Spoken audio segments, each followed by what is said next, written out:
NFL record for tackles by a defensive lineman. I'm Anish Shroff with this Panthers update on the Carolina Panthers Radio Network.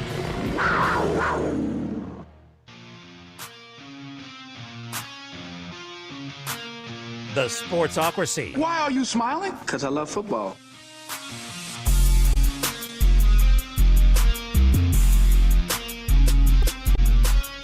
It is ESPN Asheville. It's the Sportsocracy. We're back. We're live on the radio and on the YouTubes. Yes. Did we get it? All right, we're back up and running. Mullet Manor has been juiced. Mullet Manor was. I don't even know what that was. My computer's just staring at me like, nah, dog. It's all right. It's just a little schism. I had a lot of things up. I'm not gonna lie. I did a couple of interviews this morning.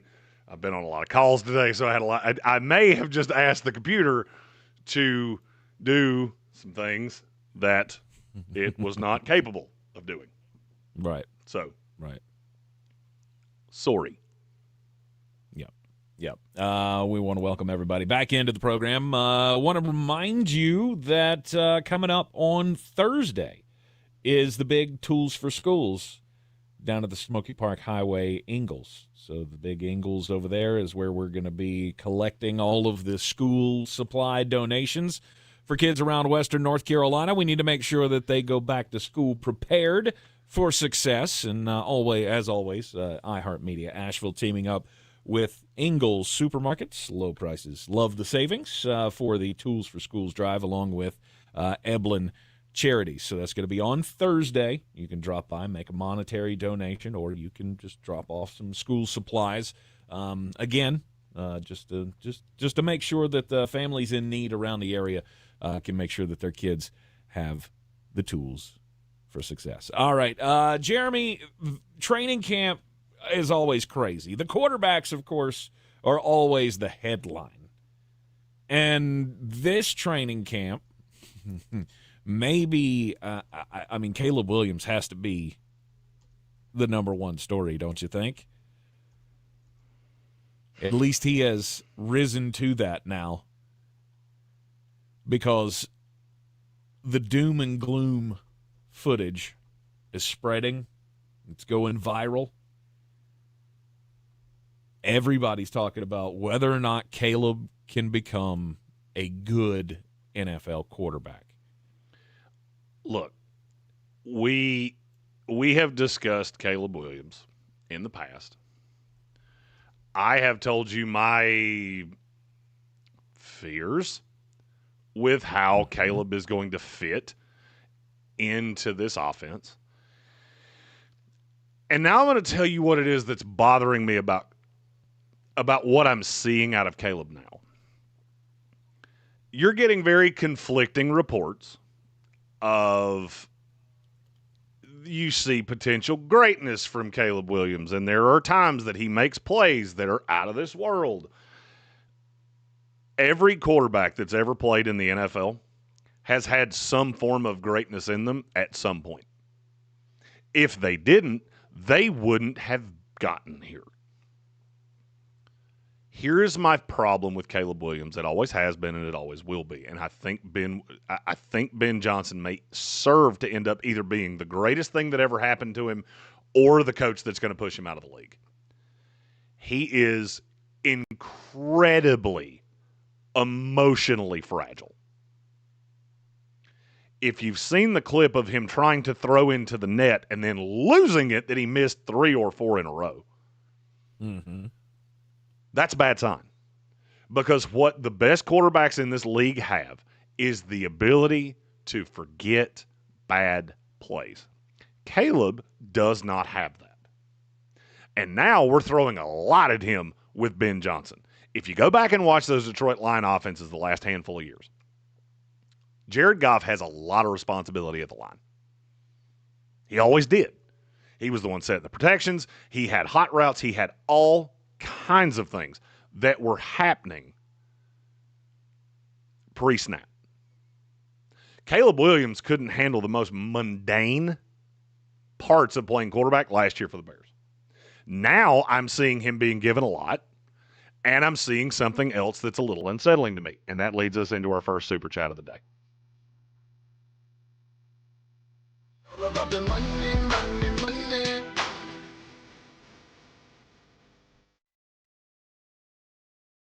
It's from Soaring Eagle. He said, we need your thoughts on Ben Johnson going full Gordon Ramsay and kicking the first team off the field multiple times. I'm glad you said that. Leads me right into what I wanted to talk about here. Ben Johnson's my kind of coach. Ben Johnson's the kind of coach that got the most out of me. See Houston, Mike. Very intense. I want to be pushed. And that's what I got that's where I got the most out of coaching. I don't think Caleb Williams is the same as me. I don't think Caleb Williams is going to respond well to being pushed like this. I could be wrong. But if I am wrong, let me ask you this. Why did he follow Lincoln Riley around? Lincoln Riley, who I could give you 50 adjectives for him, intense, is not in the top 5,000. Nope. It was a gimmicky offense, and Caleb followed him around. Now, that is, he could love Lincoln Riley. That could be it. There could be nothing more to it. The offense at USC was not overly impressive, except when they played against bad teams. When things were easy and it was pitch and catch, Caleb Williams was great. I saw a lot of tape on him in college that made me go, I don't love any of this. Now we have a more old school kind of coach that is throwing the first team off the field, that is telling people how it is in those post-practice news conferences. I'm not sure this is a great fit for Caleb Williams, and I've been unsure of this since the minute Ben Johnson got hired. Now, here would be my problem if I was a fan of the Chicago Bears. What do? Ben was the apple of the coaching circle, of this hiring circle.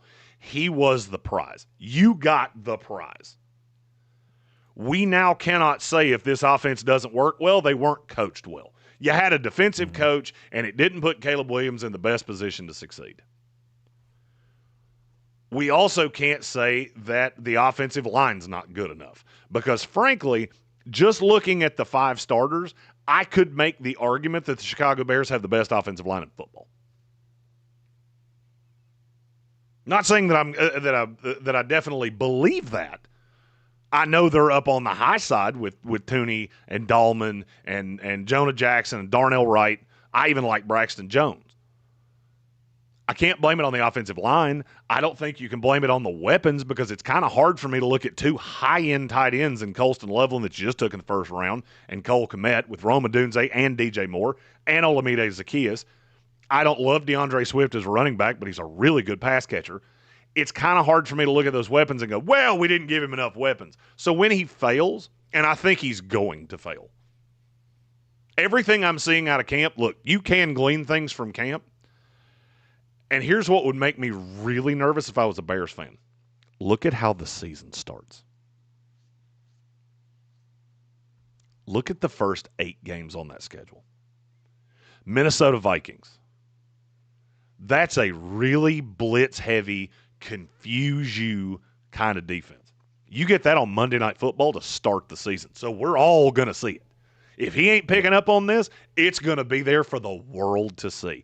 Then you get the Detroit Lions on a short week with Aiden Hutchinson coming back, and that's a defense that has a lot of dogs in the back half of that defense.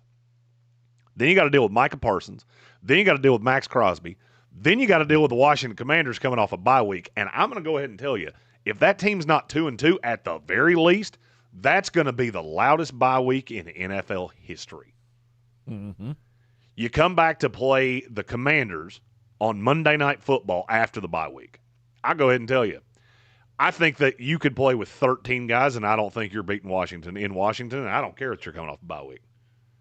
Wow. Then you get the Saints, and that's all well and good, and then you go to the Ravens and to the Bengals.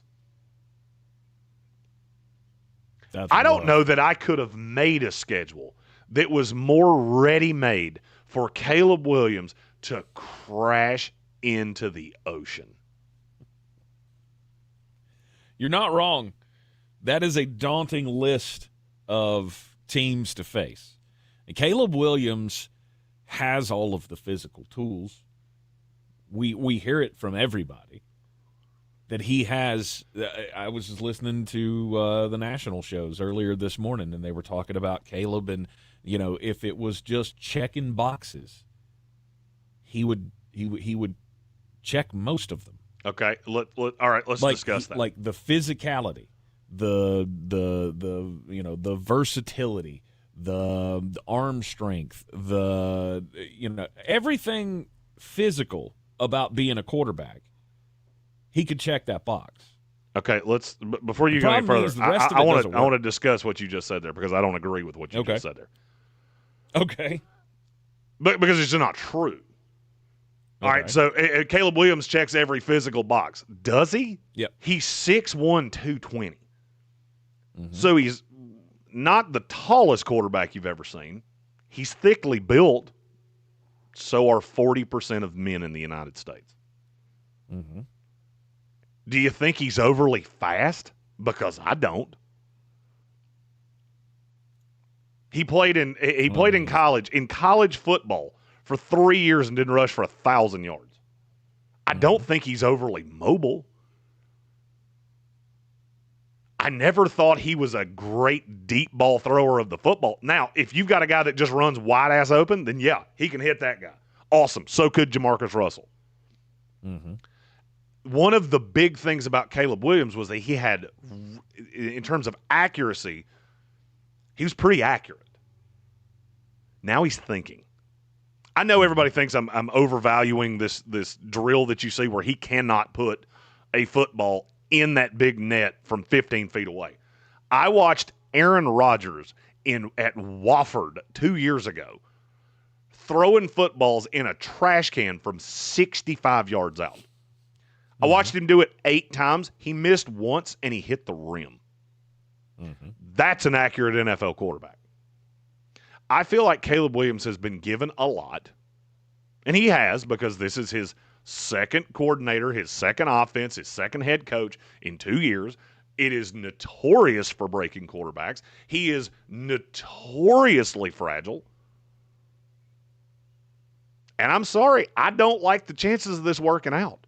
And when it doesn't work out, there's not really anybody to blame it on except Caleb. And now here's the flip of that. Let's say it does work. Who's going to get the credit? The end of the year, let's say, and I'm just going to take Caleb Williams' statistical line from last year. I understand stats don't tell you everything, but just for argument's sake, let's say the completion percentage goes up to about where he was at in college, so 65, 66-ish percent. The touchdown to interception ratio was never really a problem. He was just under 4-1 last year. He's going to get sacked a lot. But let's say all of that bumps up, and he becomes the first 4,000-yard passer in Chicago Bears history. He throws 25 touchdowns, I'll say 7 interceptions, and he gets sacked 50 times. Bears go 9-8 and sneak in the playoffs. Who's getting the credit for that?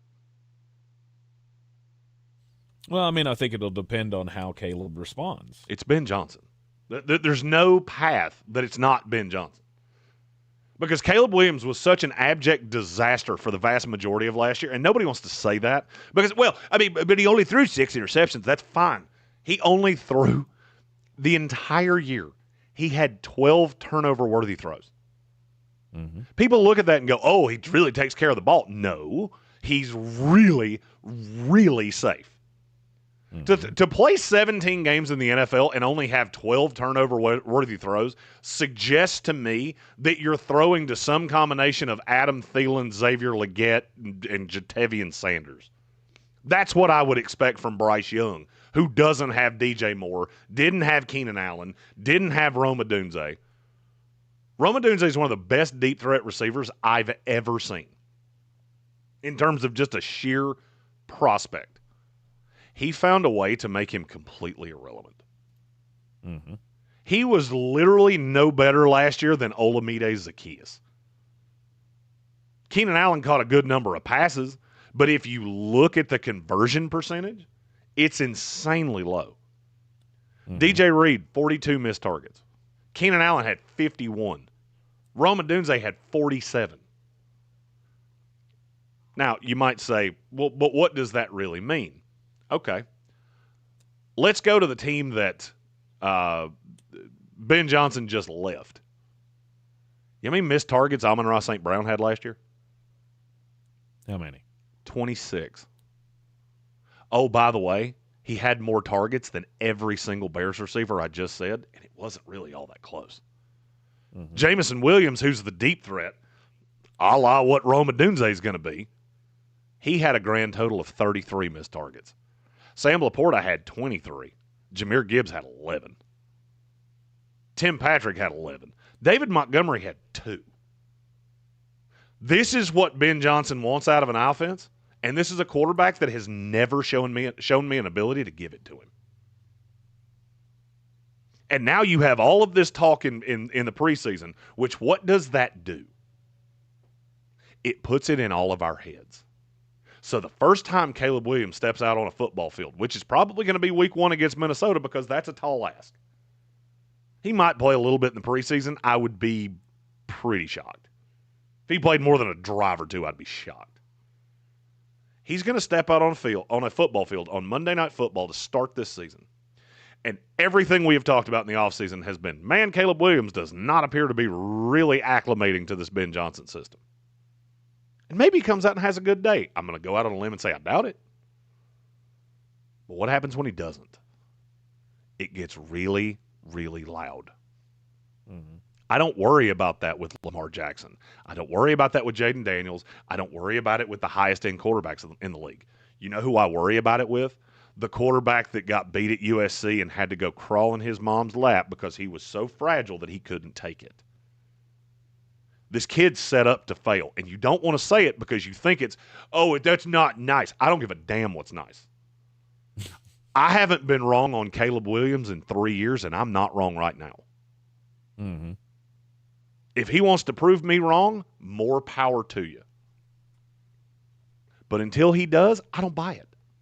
I don't buy it. Yeah, that's what this season is all about. That's what this offseason has to be about. Ben Johnson has been pretty open about the rockiness of the offense. And he's also been pretty open about I'm not going to take it easy on Caleb. Caleb is saying all the right things in the media right now. He's saying the things that, I realize I need to be coached harder, and I want to be coached harder. But Ben Johnson's going to put him through the paces because Ben's got that old-school Western North Carolina coach in him. Mm-hmm. And you're right. I mean, it's going to come down to how does Caleb respond to all of that. It's almost like that old, that age-old axiom, I guess you call it, where you got a spoiled little kid that takes things for granted and maybe doesn't have great manners and all those things. Maybe what it takes to get that out of him, to make him grow up, to make him mature a little bit, is to just beat the snot out of him. Send the message. And I think that's what Ben's trying to do. He's trying to reteach Caleb Williams football. Because he's never had it before. It's the first time that he's got all of the he's got all of the tools as we talked about and all of those things. He's got all the hype and all the media attention and all the things and the Heisman and all that. But by no means is he a complete player. By no means is he ready to claim a spot as even a good quarterback in this league, much less an elite one, much less one that's going to pay off the capital that you spent on him to get him in the number one pick in the draft. It's a huge year for Caleb. And it does all rest on his shoulders of how is he going to respond, because he's been given every opportunity. That's why I said yesterday coming into training camp, I feel like Ben Johnson just wants to take everybody's phones away from him, because they've got a lot to work through. Right? If he's as bad as you say, Jeremy, and we've seen the moments, then he's got a lot of growing up to do. The problem is he's only got 3 weeks till the season starts. He's got 3 weeks till the season starts, and he's got a magnifying glass on his forehead. No doubt. No doubt. The pressure is all on Caleb Williams' shoulders, and unfortunately, those shoulders may be made of glass. You're in the Sportsocracy, and this is ESPN Asheville. ESPN Asheville. And we're clear. Thank you. Your mountain weather forecast. Cool weather continues. Very little bark from the clouds. There may be a little light rain around, but most of it looks like it's diminishing. 72 should do it. Tonight, we still may have occasional rain. Some fog will settle in late. 60 degrees. Tomorrow, the umbrella's handy. Scattered areas of showers, maybe a few thunderstorms in the afternoon. 75. Thursday, still a few showers, thunderstorms, a little milder. Upper 70s. From the Weather Channel, I'm meteorologist Ray Stitch. This report is sponsored by RenewalByAnderson.com. It's the end of summer exclusive sale at Renewal by Anderson. Buy one window or door and get one 40% off, plus 0 down and 0 interest for 5 years. Ends August 31st. There's an app for your music, an app for your photos, even an app that tracks your steps. But only one app brings you the live radio We dial got some and lets you questions save in your favorite stations, YouTube chat to get playlists, to, and we got a podcasts super as chat that we presets you can missed tap anytime. when my computer was The number one app for struggling. radio. Our darkest hour It's destruction on a level I never really knew could exist. was the light of the world. You have that one? Because I don't even see it. I do. It's been one of the most amazing Okay. of a hard time, you know. The world saw us work together. So many volunteers, so many people are, keeping us all together, and that's what we're here to do. To this day, we'll stay together. You and us. Western North Carolina's lifeline during the storm. We are News Radio 570 WWNC. I pledge allegiance to the flag of the United Link your Eagles Advantage card to your child's school, giving the advantage to those who really need it. That's our pledge to you. God, indivisible, with liberty and justice for all. Do better, be better every day. That's the Parks Promise. Our mission, to improve lives with every interaction. This is JW, General Manager at Parks Ford Hendersonville. Experience the Parks Promise today at parksfordhendersonville.com. That's parksfordhendersonville.com. I'm Coley Duffy. I'm Cody Ward. And we're the Chainsaw Brothers. Actually, we're cousins. A few days after Lean, we was in the driveway having a couple beers, waiting on the power to come back on. And we heard so many people calling, needing trees removed, and couldn't afford it. So I called my dad to borrow a chainsaw, and over the next few months, we cleared trees for our neighbors. Our business was born out of wanting to help Western North Carolina get back on our feet. We are fully insured and licensed. We keep our promises, meaning if we say we're going to be there, we'll be there. In these parts, we live how we were raised. When you call the Chainsaw Brothers, you're not a customer, you're family. We're good at what we do, and we do it for a reasonable cost. For all your chainsaw needs, call the Chainsaw Brothers. 828-316-1013. Or find us on Facebook. See how we treat our family. Are you still covered up with storm damage and debris? Call us about our daily rates at 828-316-1013. That's 828-316-1013. We're the Chainsaw Brothers, and with our neighbors, we're Western North Carolina strong. Woohoo! Looking to buy or sell in Asheville? At Clarissa Sells WNC with eXp Realty, we're proud to be the #1 real estate team in Buncombe County.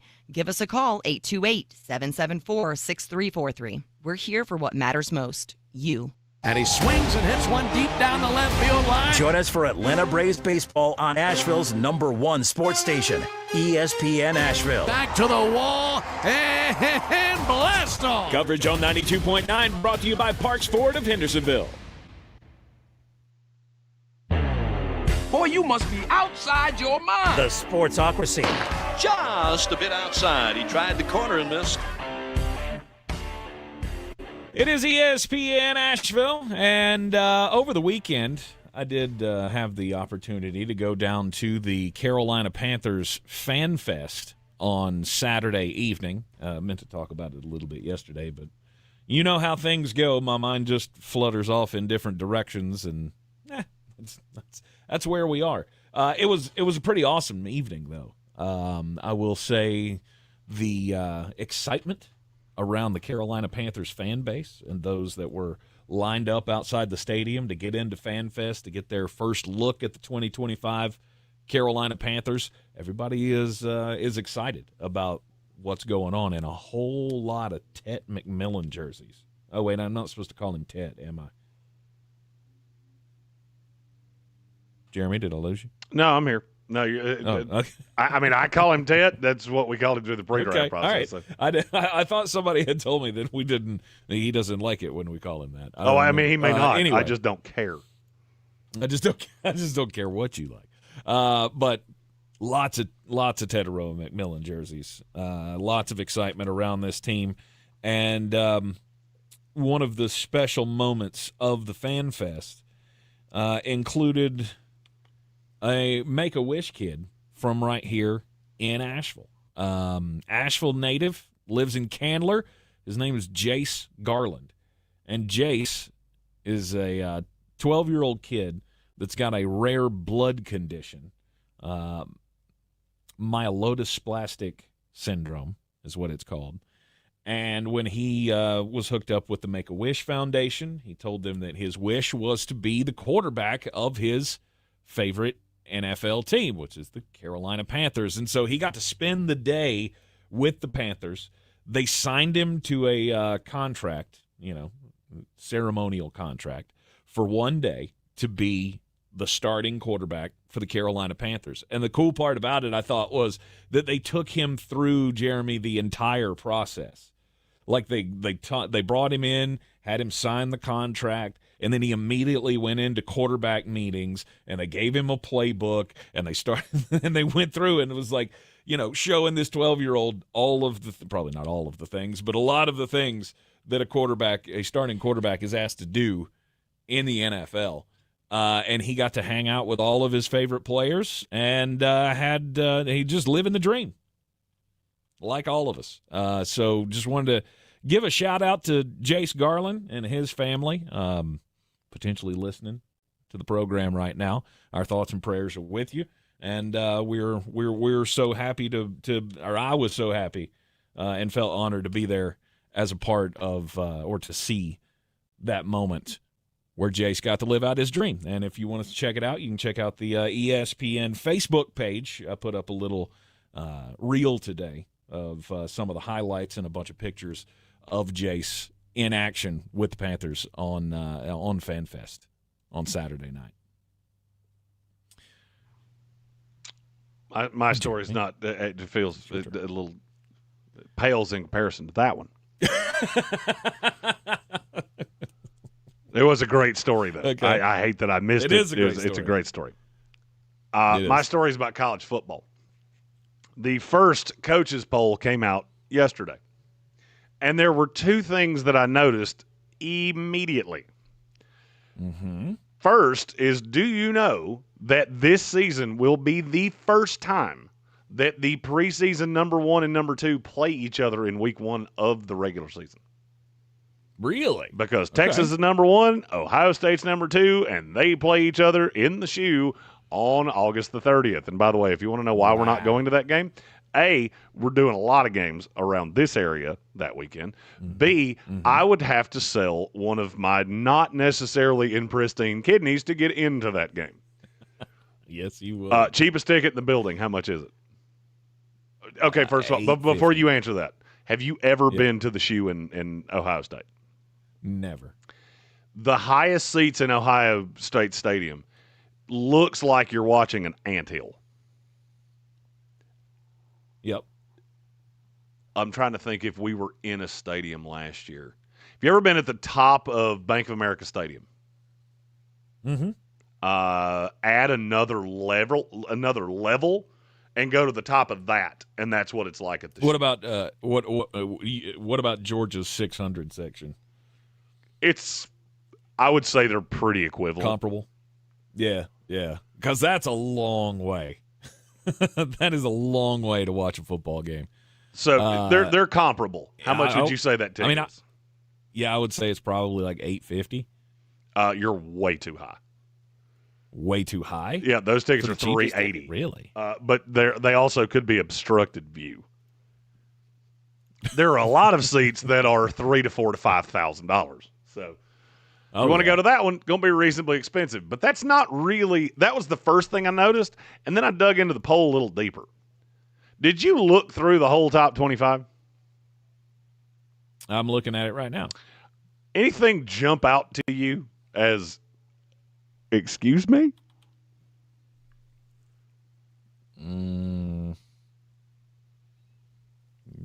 No. You care to explain to me how Illinois is 12? Could you possibly? Oh, but they went 10-3 last year. Okay, you're not wrong.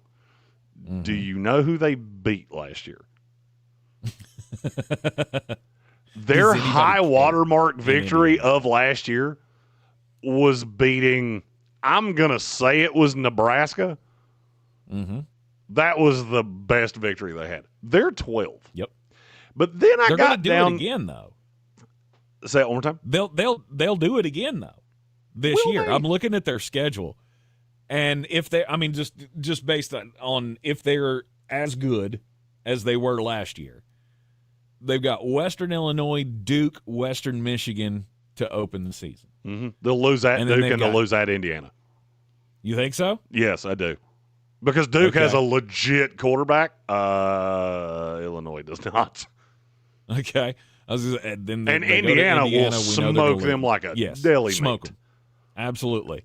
Then they got USC. I don't know what USC is supposed to be this year.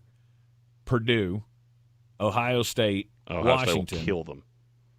Mm-hmm. Washington will beat them. Rutgers, Maryland, Wisconsin, Northwestern. Yeah, that's a 9-4 season where you get dusted 4 times. I was going to say they got 3 losses on there if they best case scenario. So they'll probably be in the 16, 17 if they have a 10-3 record again. That doesn't make you the 12th best team in the country. It just doesn't.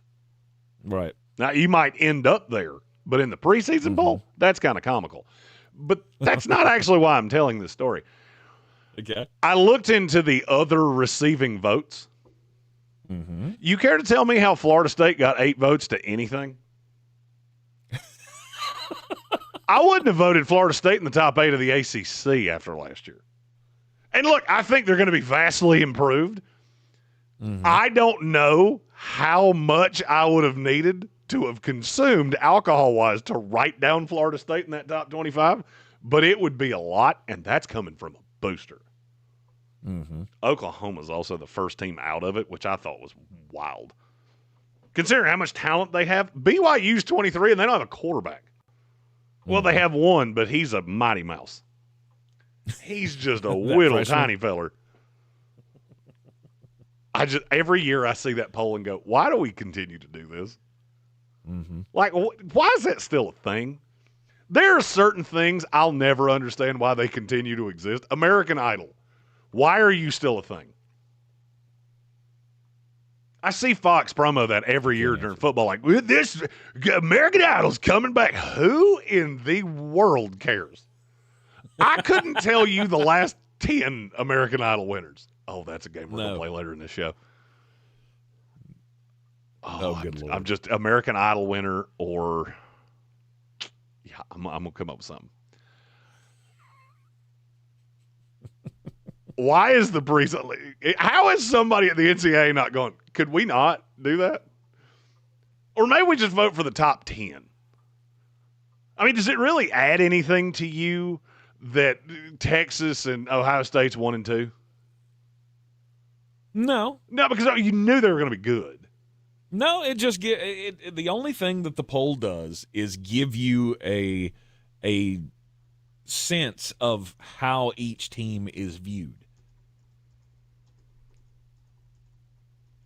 I've always had a problem with polls in the sense of once you get down to 15 or so, then it gets crazy. because everybody's got their own opinions, or some people just want to shout out their school. Remember, Steve Spurrier used to do this. Preseason poll every year, Steve Spurrier would vote for Duke. Yep. Regardless of what the program looked like, because it was dog doo most of the time. Oh, it was terrible. They were terrible. But Steve Spurrier, they gave him his shot. And so every year he had a vote in the coaches poll, and he would vote Duke just to give them a mention in the poll as a little nod. So, I mean, it doesn't really surprise me that, I don't know how the points work. You get 1 point State, for 1 point for 25, 2 points for 24, 3 for 23, and it goes up from there. Okay, so Florida State has 8 points. Was that two somebodies that put them at 20? I'm going to bet it was Mike Norvell putting them at 17 going, I'll show you. I'm back. Right. I'm going to get them points somehow, some way in this. But to me, it's the collective of getting the picture of what the top schools in the nation are going to look like. I guess there's a lot of faith in Illinois amongst the coaches. But really, did they just how much thought goes into this? Is also a question. Did they just go, nah, we'll just leave it for the assistants to do it. We'll let the interns fill this out. I think it gives you an okay sense of the teams that are good, but of course it's not going to hit all of them. And maybe Illinois is too high at 12. But the rest of it seems fine. Confirm. Yeah. You're in the Sportsocracy, and this is ESPN Asheville. ESPN Asheville, your mountain weather forecast. Cool weather continues. Very little bark from the clouds. There may be a little light rain around, but most of it looks like it's diminishing. 72 should do it. Tonight, we still may have occasional rain. Some fog will settle in late. 60 degrees. Tomorrow, the umbrella's handy. Scattered areas of showers, maybe a few thunderstorms in the afternoon. 75. Thursday, still a few showers, thunderstorms, a little milder. Upper 70s. From the Weather Channel, I'm meteorologist Ray Stitch. This report is sponsored by RenewalByAnderson.com. It's 3 minutes.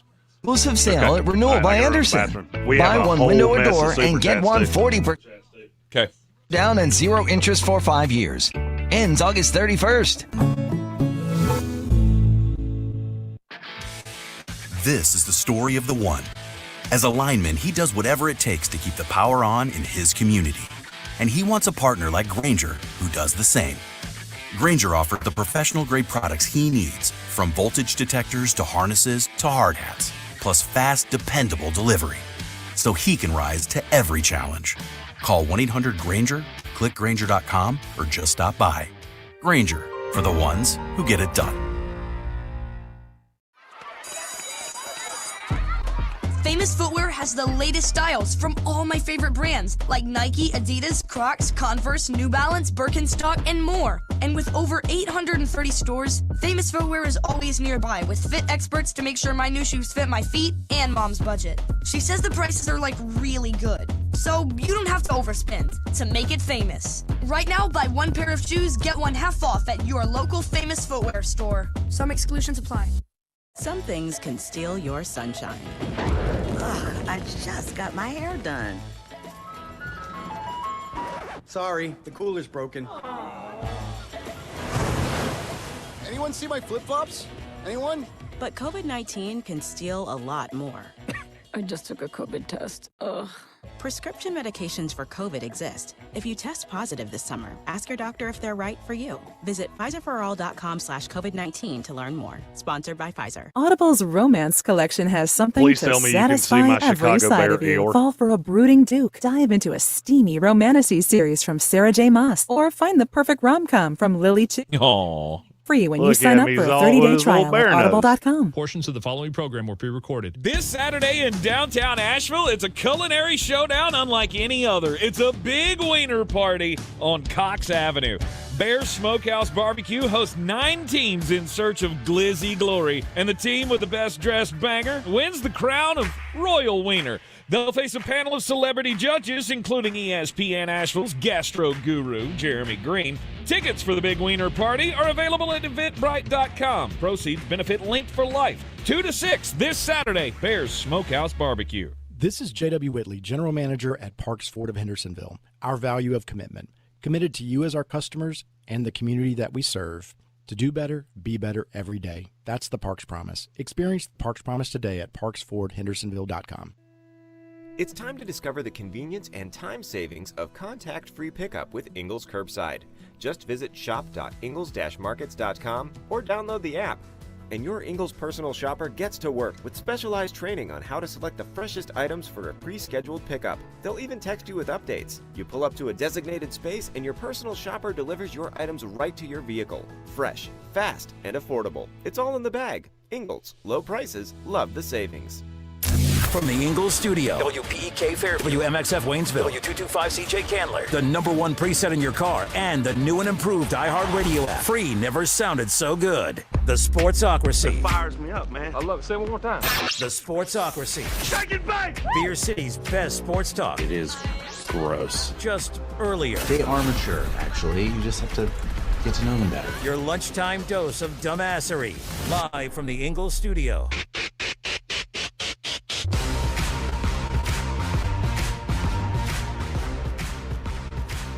We're back in the Sportsocracy, and it is ESPN Asheville, 92.9 FM, 880 AM, 1400. We're heard everywhere you go on the iHeartRadio app, seen everywhere on the YouTube. Just go to the sportsocracy.com, click the live video link, subscribe to the channel, and join us in the chat. Happy Tuesday afternoon. And, Jeremy, before we even, get into a new topic or anything, we got a whole slew of super chats that we need to get to.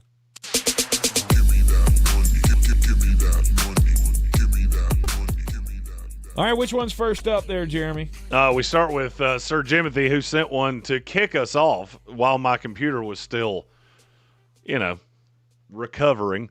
That just said falafel Jerry Jones. It's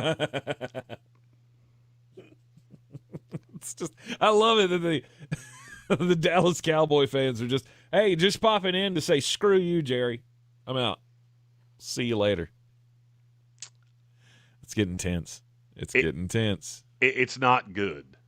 It's not good. Jerry just catching strays. He didn't even say anything today. He's just hanging out. No. He's in his house going, what'd I do? I had a little breakfast. Said some offensive things to the people that work here for me. Mm-hmm. And here I am. Just catching strays. Okay. Yeah. Yeah. Well, I mean, look, you deserve to catch all the strays. No doubt. Jera. I mean, if you're just going to sit there on your hands and not do anything about your superstar player, of course you deserve to catch strays.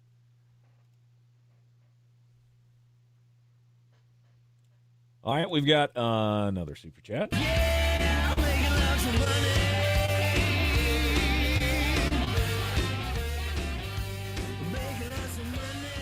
I finally figured out what it is about that one that bothers me. That sounds like the hit of 4 guys you went to high school with that have been just this close to making it since 1996. And that's the single that they give you at their big break show at a car wash in Canton.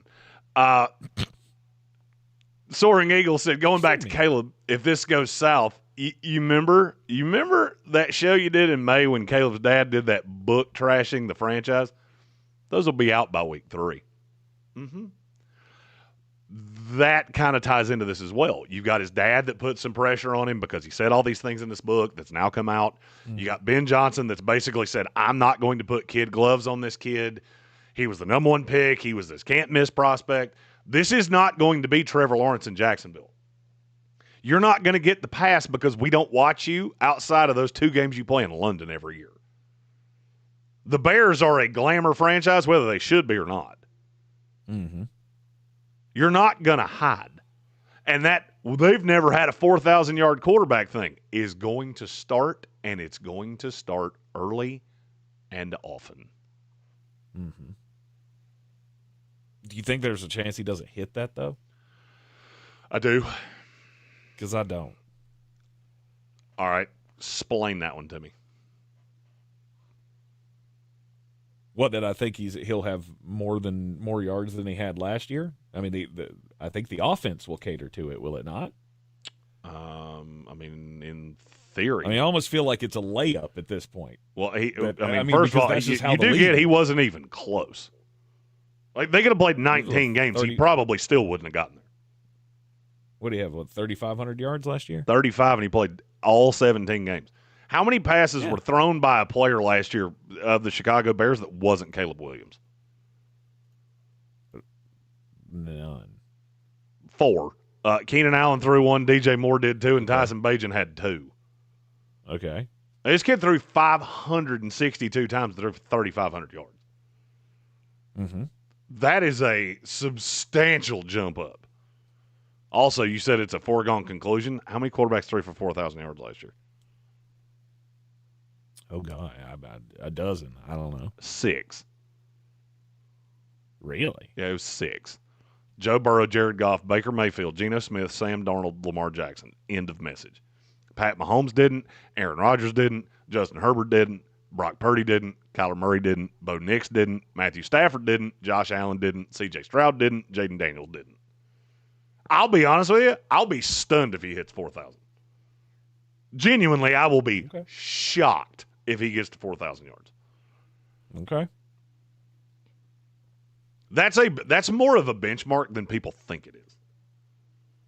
People think it's just easy because they're used to seeing Pat Mahomes throw for 350 yards in a game. It's not easy for a guy that averages 208, which is what Caleb did last year.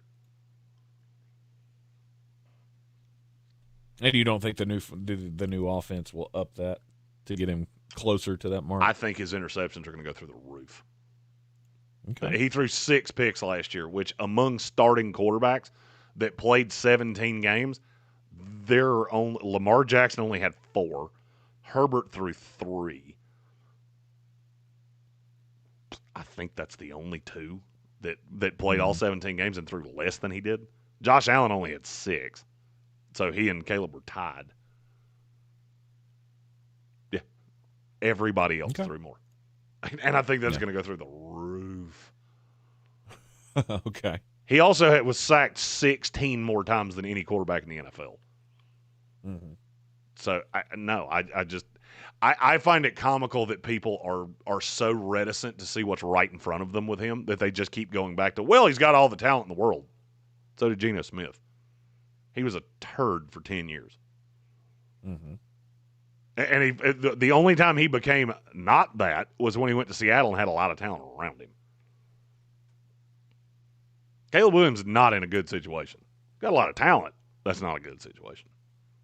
Mm-hmm. Okay. Another super chat. So fresh, we ball, no stress, 'cause we making that money. Yeah, we making that money, and we do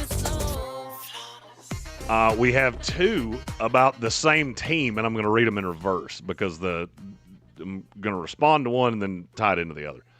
Red C said, I'd be excited about Florida's upcoming season. I'm talking about the Florida Gators.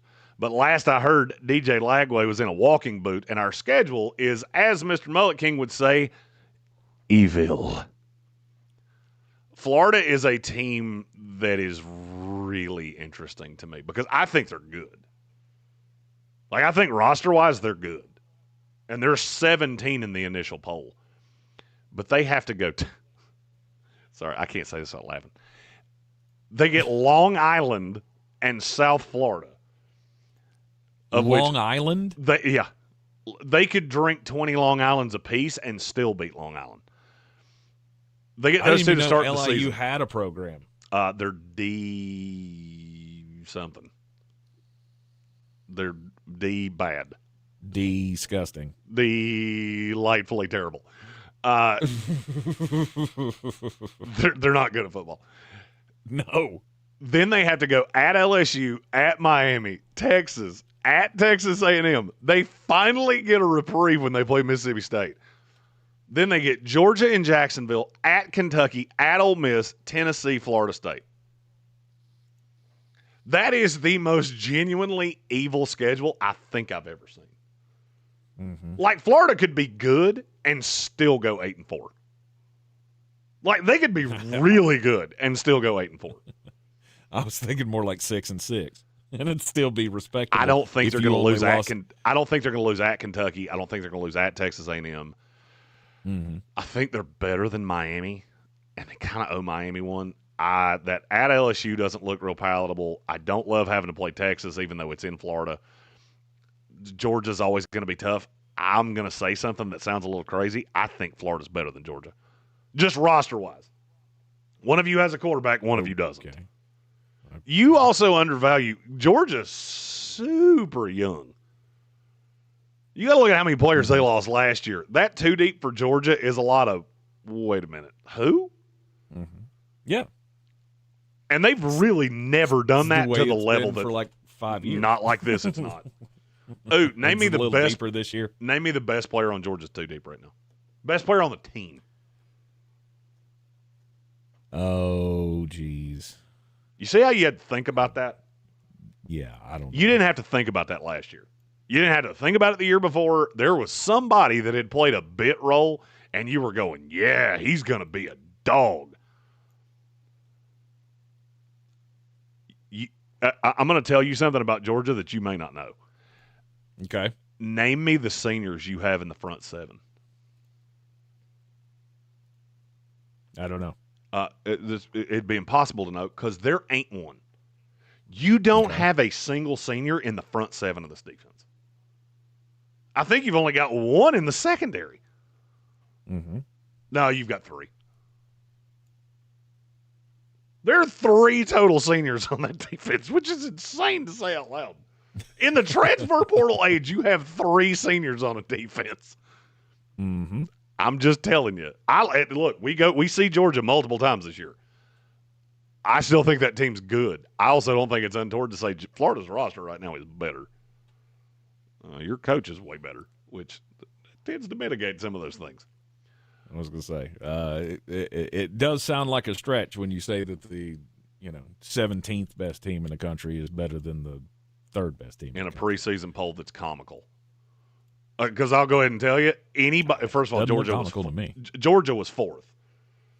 Mm-hmm. If anybody that thinks Clemson or that Georgia is better than Clemson, I'm going to say this as nicely as I can. If you can look at those two rosters and you put Georgia ahead of Clemson, you're a damn moron.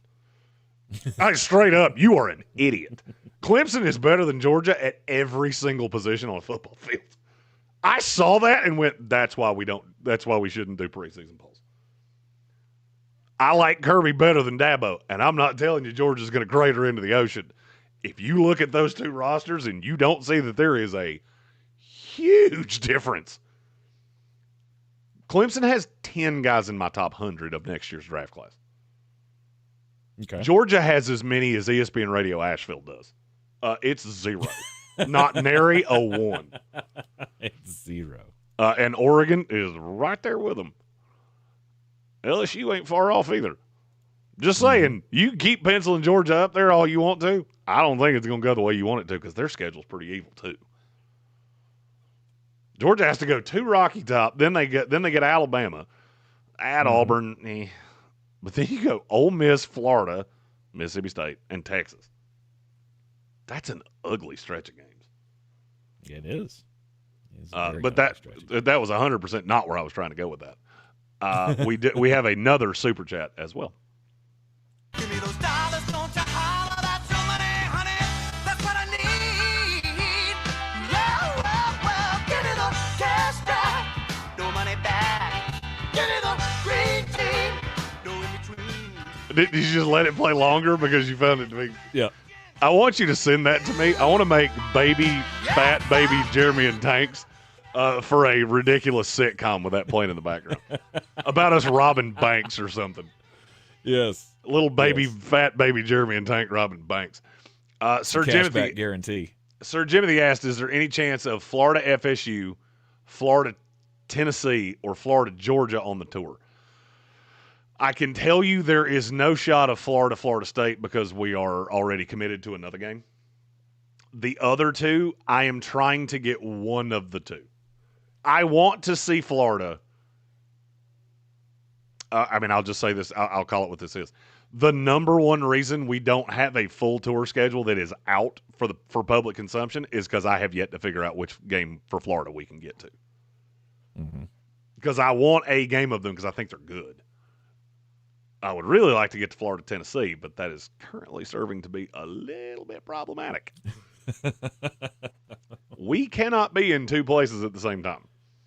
Mm-hmm. We can be in two places in the same day. We cannot be two places at the same time. No, we cannot. Although it would be cool if we could, just like teleport. I was promised flying cars and teleporting, and we don't have any of those things. Yep, no. Hadn't happened yet. Get on it, Elon. Yeah, Elon. We need that. You goober. Slacker. You're in the Sportsocracy. This is ESPN Asheville, 92.9 FM, 880 AM to 1400. We'll be right back. Our iHeartRadio Music Festival, presented by Clear. Back in Vegas. T-Mobile Arena. Streaming live only on Hulu. A weekend full of superstar performances. And keep listening for the next chance to win your way there. Get your laundry Vegas ready with Arm & Hammer Power Sheets. Just toss in a detergent sheet. No drips, no plastic jugs, no mess. Arm & Hammer is a proud sponsor of the iHeartRadio Music Festival. Clean up before you turn up. Shop Arm & Hammer Power Sheets now. Sound familiar? At Mattress Firm, we understand there are many problems, like snoring, aches and pains, hot sleep, or even an old saggy mattress that can keep you up at night. And our sleep experts have the unrivaled know-how to match you with a mattress that can help. And now get a king bed for a queen price, plus a free adjustable base with select Sealy mattresses. For the great sleep you deserve, visit Mattress Firm. We make sleep easy. Restrictions apply. See store or website for details. This is the story of the one. As a safety manager at a manufacturing plant, he does everything he can to keep his coworkers safe. From finding ways to reduce risks to keeping safety supplies in stock. And for that, he relies on Grainger. Grainger offers a broad range of quality products and next-day delivery, so he can always play it safe. Call 1-800-GRAINGER, click Grainger.com, or just stop by. Grainger, for the ones who get it done. The countdown to the NFL season is on while the pads are popping in camp. Get ready for the new season with iHeart, the official partner of the NFL Podcast Network. Jim Harbaugh, how you feeling? Oh, so excited. It's the start of the year. Shows like NFL Daily with Greg Rosenthal. We are going to go through the best position battles of the 2025 training camp. Breakouts, holdouts, and fantasy sleepers. Be the first to know. Search NFL and find your next preset now. Looking to buy or sell in Asheville? At Clarissa Sells WNC with eXp Realty, we're proud to be the #1 real estate team in Buncombe County. Give us a call, 828-774-6343. We're here for what matters most, you. Mountain Graphics and Showtime Sports have teamed up under a new local owner to serve our community with the finest custom apparel and unique branded items at the best price. Mountain Graphics and Showtime Sports can customize whatever you, your team, or your local group may need. With high-quality screen printing, embroidery, and this is a laser great time to engraving. say, Visit everybody that's listening to this YouTube stream right now, you should go to our Facebook That's at the Sportsocracy and watch the video I put up of or Tank. ShowtimeSportsAVL.com for your I laughed local until I one-stop about custom cried apparel shop. We found out a lot of things about our community. I always wondered what happened to that. Desperate times, one of the best things to have around is a redneck with a chainsaw. Not just a chainsaw, boy, just country boys in general. When you live in these mountains, you figure it out. Like, you make stuff happen. After answering the calls for help that they heard on the radio, the Chainsaw Brothers are still here, making it happen the right way. Fair, insured, and local. Need tree help? Call the Chainsaw Brothers. 316-1013. 316-1013. At Ingles, whether we're celebrating Friday night rivals, televising college basketball games, bringing the Fan Fest to semi-pro soccer, or taking you out to the ball game at your minor league park, it's all in the bag. Ingles, low prices, love the savings.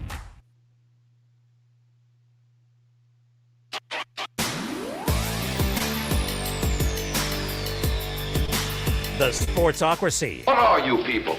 On dope?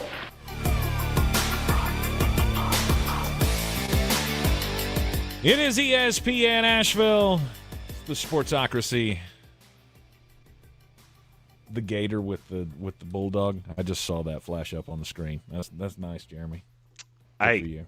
I mean, look, thank you. Everybody says AI is evil. AI is the worst. AI makes my job a lot easier. So, I mean, it may enslave us all one day, but I'm going to have a leg up on y'all because I've given it a lot of information.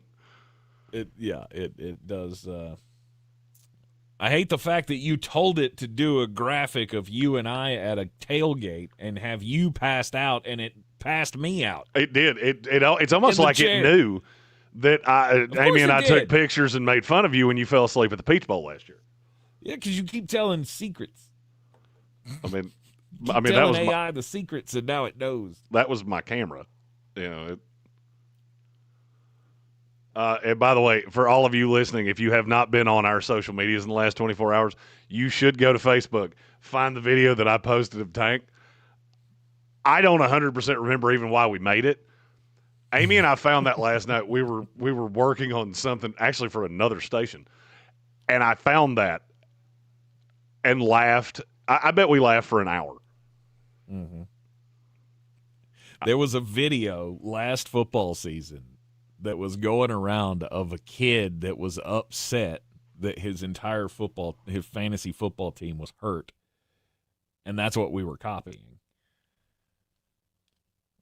And for some reason, I strangely called Jeremy Daddy at the end of it. I remember.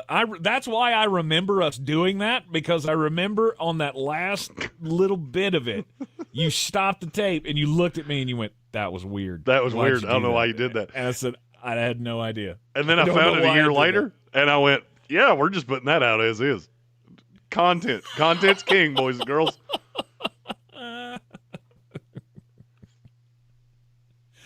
Sanders says that I look like his kid after he doesn't get his 14th pack of gummies. Yeah, that's exactly what I was doing. My wife commented and said that reminded her of the children back in the day. Of course, I've lived that life. When you cram the Cheez-Its in your mouth? Yes, cramming the Cheez-Its in your mouth. Like, I don't care. The stupid world. The funniest part of that, to me, was your mom commenting and saying, "You should have made that one Baby Tank." And I went, Fat done, Baby Tank. In. I love content that can be reapportioned 5 or 6 times. Let's go. Mama Tank does love the Fat Baby Tank memes. I have a she wanted to see Fat Baby Tank little tootsies, and I have one that I'm saving for a rainy day. Great. That scares me. It should. It should. You won't like it at all. I will find it to be absolutely hilarious. Yeah. The Cleveland Browns are in Charlotte tomorrow for joint practices with the Carolina Panthers. They have just signed their 5th quarterback to the training camp squad. I mean, Tyler Huntley is getting another chance. Drew in our YouTube chat asked earlier, who starts more games this season? Joe Flacco for the Cleveland Browns or Russell Wilson for the New York Giants? And I think that's one of the easiest questions I've ever been asked. It's Joe Flacco. No doubt. Not because that's a bad question, because it's not. Mm-mm. Joe Flacco is so much better than the 4 other quarterbacks on that roster that if somehow, and actually I'll even throw Deshaun Watson in there, although I'm not sure that you're going to want him involved in how I'm going to finish this. If you had an ability to he wants to be involved in the finish, trust me. For sure. It's always what he's after. If you found a way to massage the 4 of those quarterbacks into one person and take only their strengths, I still think Joe Flacco's better. And that's saying a lot. He may be. He may be. Joe Flacco, who would actively be the 3rd best quarterback for the New York Jets, is so much better than every other quarterback on that roster that it is comical. Kenny Pickett, Dylan Gabriel, Shedeur Sanders, and now Tyler Huntley. God, what? And now my brain has gone to a nefarious place.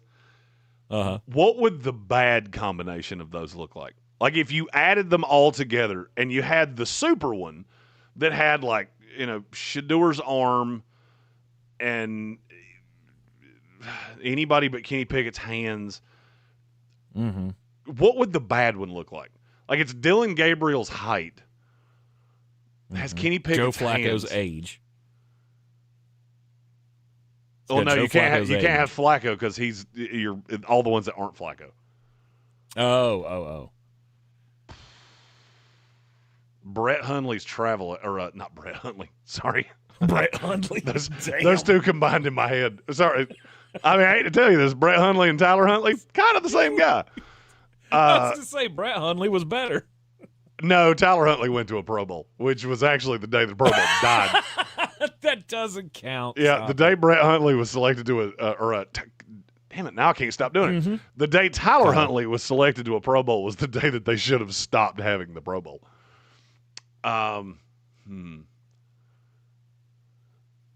It would have Shadour's awareness. Mm-hmm. Kenny Pickett's hands. Dylan Gabriel's size. Tyler Huntley's travel agent.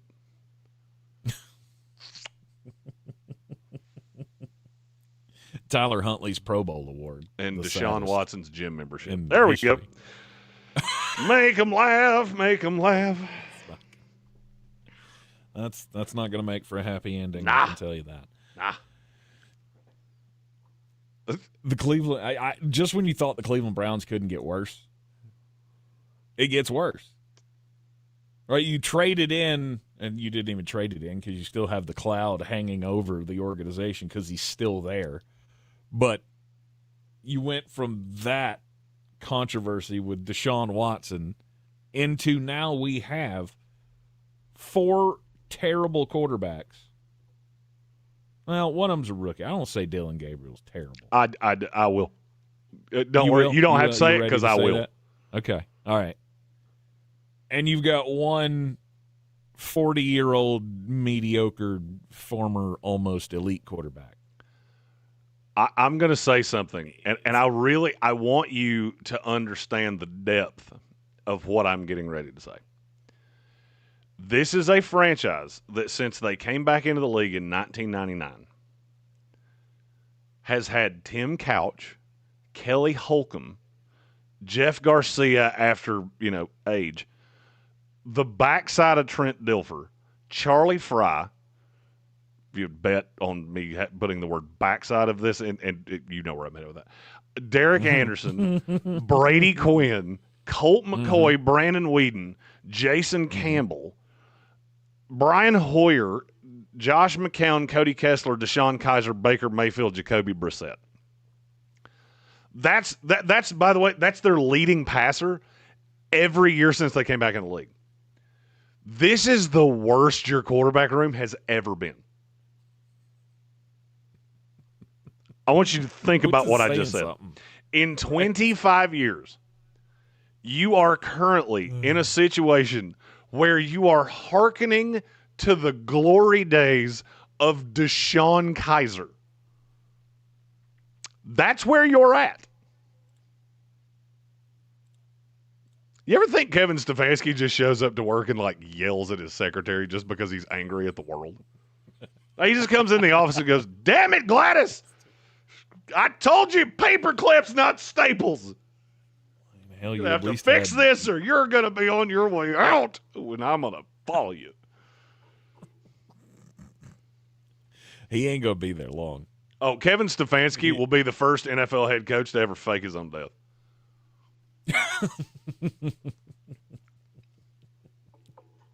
Oh, we got a super chat from Red Sea. Take it easy, money with the wink and a smile, like it ain't no thing.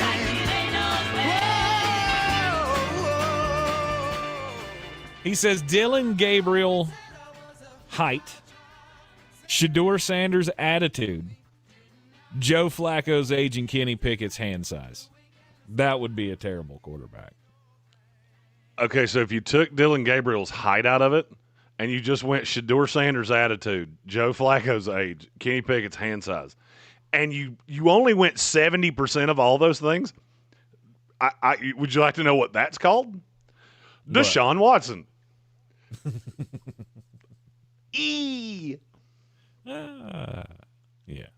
We have another super chat too that's pretty solid.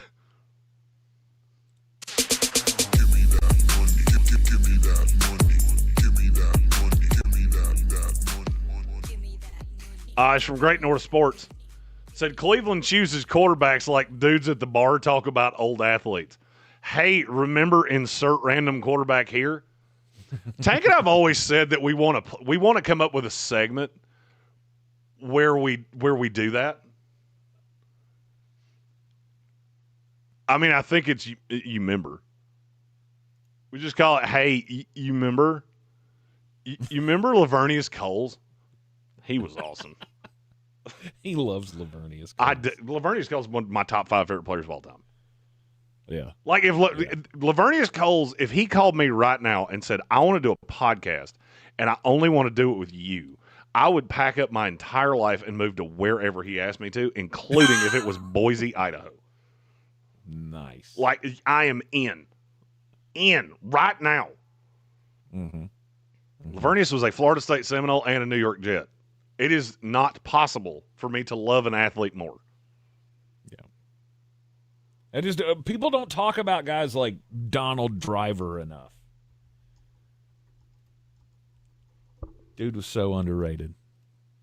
I like Donald Driver. Divine Comedy and Great North Sports. Great North said, I had a brief show called The Unforgettables that was exactly this. Divine Comedy said there used to be a show on local television here, or on locally here, called Remembering Some Guys that was literally this. I want to do some guys. I want to do it, but I want to do it with Tank doing the Member Berries thing from South Park and me doing Chris Farley from Saturday Night Live. Just go, you remember? You remember Vinny Testaverde? He was awesome. Yeah. I remember. You do that weirdly well. Gary Burt says Mike Allstott. You stop that. We talk about Mike Allstott all the time in Tampa Bay land. You can't get away from Mike Allstott. I'm not going to lie. I didn't. Is a god. I saw the first comment, or I saw the last comment, not the first one. And when you said Mike, I went, no, don't do it. No. Don't talk about that guy. Do not talk about him, in spite of the fact he's a real person with a really funny name. No, Mike Allstott. Arian Foster. Stephen Tao throws out Arian Foster as one of his favorites. All right, I want to play a game. And I want to do it on social media. I'm going to put up a graphic that's just a picture of Member Berries and a picture of Chris Farley that says, I want to play a game. I want you to tell me the most unbelievably myopic. Nobody has any reason to ever say this guy's name ever. Ever. We're going to do it on social media, and whoever wins, I'm going to give them 2 tickets to a game of their choosing, not the NFL draft, for the Living the Dream 2 tailgate tour. We'll do it after the show. We'll run it for 21 hours until the start of the show tomorrow. Tank and I will come up with a winner with the best answer. Okay. And this is just the most random guy you can think of in the NFL history? Yes. Divine Comedy with Justin Forsett has already thrown out a real banger. Ooh, that's a good Justin one. Forsett. First of all, young draft nerd Jeremy thought Justin Forsett was going to be a dog. And for 1 year, he was. Matt just said Sidney Rice. This is going to be so much fun. I can't wait for somebody to say a name where I have to go, wait a minute, who is that? We'll take a break here on ESPN Asheville, 92.9 FM, 880 AM at 1400. Don't forget to follow us on all the social medias at The Sportsocracy. ESPN Asheville. And we're clear. Stubby Nubby said Rock mountain weather Cartwright, which forecast. is Cool weather continues. Maybe very little unbeatable. bark from the clouds. There may be a little light rain around, but most of it looks like it's diminishing. 72 should do it. Tonight, we still may have occasional rain. Some fog will settle in late, 60 degrees. Tomorrow, the umbrella's handy. Scattered areas of showers, maybe a few thunderstorms in the afternoon, 75. Thursday, still a few showers, thunderstorms, a little milder, upper 70s. From the Weather And you Channel, typed in Roy Halou, and this literally report is only sponsored by capitalized every letter you weren't supposed to RenewalByAnderson.com. capitalize. It's the end of summer exclusive sale at Renewal. Shut up! I had the caps lock on. Plus 0 down and 0 interest for 5 years. Ends August 31st. If you love to travel, Capital One has a rewards credit card that's perfect for you. With the Capital One Venture X card, you earn unlimited double miles on everything you buy. Plus, you get premium benefits at a collection of luxury hotels when you book on Capital One Travel. And with Venture Elvis Doomerville. That's a 1,000 good airport one. lounge That's one of those underrated dudes. travel possibilities. He belongs in that category of damn, he was good. Terms apply. Lounge access to subject to change. See CapitalOne.com for details. His elite years were awesome. Hungry for productivity? Then there's a tech solution you should implement now if you want to crush your KPIs and you also want BLTs or burrito bowls or like bagels. It's called EasyCater, one platform for ordering food from a huge variety of restaurants for all your workplace needs. From falafel for the finance team to lasagna for the lunch and learn. Plus tools to help you save time and stay on budget. Ready to nail your deliverables? Order now at EasyCater.com. You've got apps for everything. Music, photos, even ordering coffee. But only one app gives you the live radio experience. It's radio your way. Anytime, anywhere. Join the millions already listening. The free iHeartRadio app. The #1 app for radio. With some incredible starting pitching and a roster loaded with stars, don't ever count the Atlanta Braves out. Now the first pitch to Acuna, he swings. Curtis He Enos, drives that's one. also a Is this Paul real Richardson. life? It's a home Let's run by go. Acuna. Holy smokes. Join Well, us for I know what Atlanta I'm doing Braves for the rest of the baseball day. all Marion season Barber. on Asheville's #1 I know what I'm doing the sports rest of station. the day. That's a good one. I'm going to use Our every coverage of the page Braves I brought to you have by to Parks do Ford in nothing but Hendersonville, throw out random home names. of the Parks Promise. This Saturday in downtown Asheville, it's a culinary showdown unlike any other. It's a big wiener party on Cox Avenue. Bear Smokehouse Barbecue hosts yeah, I just thought of the same thing. I do need Team that. with the best. I was thinking maybe we should skip it. Wiener. No. They'll face a panel of celebrity We do not judges, skip including ESPN Asheville's gastro guru. Can I say Jeremy Green. honkers? Tickets for the big wiener on- party are on available air? at eventbrite.com. Proceeds benefit. Oh, I think we got the same. This Saturday. I think we got the same story. Oh, you tell that one. I'll find another one. You know better what the FCC will allow, and they like you better. That mean the most. Honkers. Those everyday celebrations that bring a smile to our faces and joy to our hearts. At Ingalls, we know there's no one you'd rather share those miniature memorable moments with. I have a much better story. than family. Ingalls, all the ingredients for family. On the weird scale, there's Vegas, there's Florida, and there's Asheville. Let's get weird, Asheville. It is ESPN Asheville, the Sportsocracy, coming to you live from the Ingalls studio. Time to get weird, Jeremy, and there's a statue row going on over in Denmark right now, because there's a sculptor who put up a Little Mermaid statue. I mean, I don't know if it's supposed to be the Little Mermaid, but when I see a mermaid, that's what I think of. I'm a Disney kid, so you think like Little Mermaid, Peter Pan. This is not any of those clean versions, though. This is just, the natural state of a mermaid. I don't see anything wrong with the statue, but some say that it's ugly and pornographic. I mean, she doesn't have shells on, and they do say that, the body shape of the woman does not fit the times.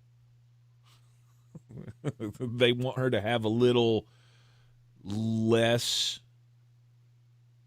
bust, if you will.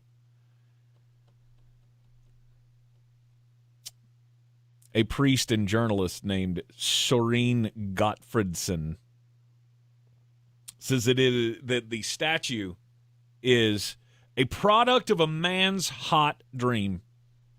She says, erecting a statue of a man's hot dream of what a woman should look like is unlikely to promote many women's acceptance of their own bodies. I don't see anything wrong with this. It looks like it'd be a great tourist attraction to me. I'm also a real big fan of the fact that she used the word erecting in that. I know what you did there. My story comes from Palm Beach, California, or Palm Springs, California, excuse me.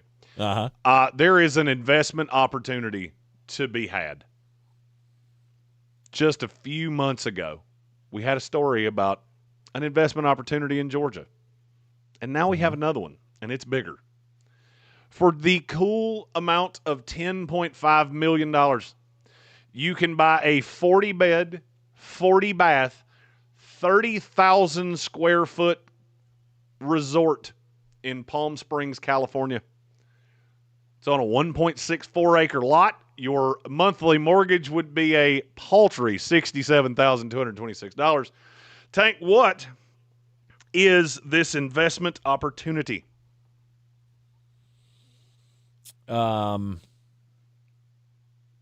Shiny red rocks. Okay. This is one of those times that we played Family Feud and I asked the question, name a food that you enjoy to eat, and you went blue. Nope. Yep. 40 beds, 40 baths, and it's a shining red rock. That's what you came up with. Yep. Okay. It is a nudist colony in Palm Springs, California. I should have known. It is a clothing-optional swinger lifestyle resort, according to listing agent Adam Gilbert. And it comes on the heels of a $2 million nudist resort that sold in Georgia earlier this year. There's a pool, a play maze that I do not know what that means, and I am scared to death to find out. You definitely don't want to find the trap doors there. No. The secret entrances are not fun. Especially if they're... Never mind. No good can come from what I was about to say right there. But for why? Like, if you're the listing agent in this, why would you say that that's what it was? I don't want you to know that. I don't want you to know that Callie Cankles has been out here living her best life in your investment property. I don't want you to bring in a young priest and an old priest to get rid of the demons in this place.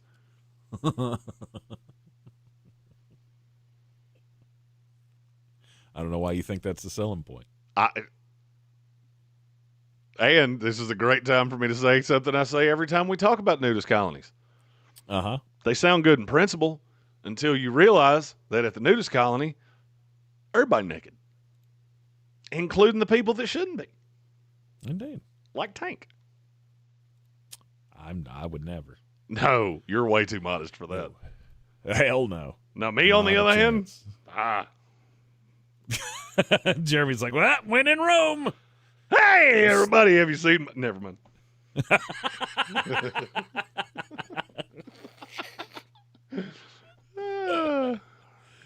No, sir. No, sir. I find it funny that you and Mark Starling both have, like, the radar for nudist colony stories. If there's a person in the news that's naked while they're doing it, Jeremy or Mark are going to find that story. Tank, most people are naked while they're doing it. Just throwing it out there. Not the good. I'm a child, and I'm proud of it. My God. Oh, my goodness. As we roll into this football season here, Jeremy, Again, we talked about the quarterbacks capturing the headlines. Where else are you focused in training camp? What other controversies are you interested in? Well, are you paying attention to New Orleans at all? Not really. I can't say that this is a controversy, but I think it could lead to some things. And it was breaking news an hour and 40 minutes ago when we wanted to tell this story, but now is when it comes up because we've had to talk about nudist colonies and I think we should do a final recap every day of these are the weird things we talked about today. Yeah. Well, what's the news? Are you going to hit your breaking news button? I'm sorry. Technically, it is still breaking news. I didn't realize that was a pitch. Okay. All right, here we go. Who's gonna break the news? Who's gonna break the news? Who's gonna break the news? Who's gonna break the news? With all of the hold-ins, the holdouts, we have a player, a running back to be specific, that has gotten the contract they were looking for. Okay. Name that running back. James Cook. Not even close. No. Okay. Not close. Kyron Williams. That's the one. Yay! Tank, name that deal. We'll go how many years for how much money with how much guaranteed. Okay, he got 3 years. That is correct. At $30 million. I'll say they went 10. You are too low. Too low? Well, they certainly didn't go much higher than that, I wouldn't think. You were still correct. So 32? 33. 33? 3 years, $33 million. So how much guaranteed? $11 million a year. And let's go with 17.8 guaranteed. Too low, 23. Ah, okay. That's not a bad deal. No, it's not a bad deal. It was a bad deal for someone, though. Yeah, for old Cookie. Yeah, James Cook. This was not a good deal for you. This does not go nicely for you. Because now you have another player that is right in that line of exactly what I have told you should be expecting to get. Because I will say James Cook is better than Kyron Williams, but Kyron Williams fits really well in Los Angeles. Mm-hmm. His fit in L.A. makes him, I will say, equivalent to James Cook. It lines up perfectly for James Cook to get $12 million a year. See, to me, it lines up perfectly for the Bills to go, we'll give you 11. We'll meet you in the middle. You start walking my way, you start walking mine, and we'll meet in the middle beneath that old Georgia pine. Because that's what we're going to do. He should be able to convince them that he's better. If I'm Buffalo, no way I'm giving him more than Kyron Williams. No way. Really? He fits the Rams so well. And Sanders said it perfectly. If he didn't have injury issues, then he would have gotten more than this. Sure. I mean, look, do you know what Kyron Williams has done in his career with the Rams? Run with his hair on fire.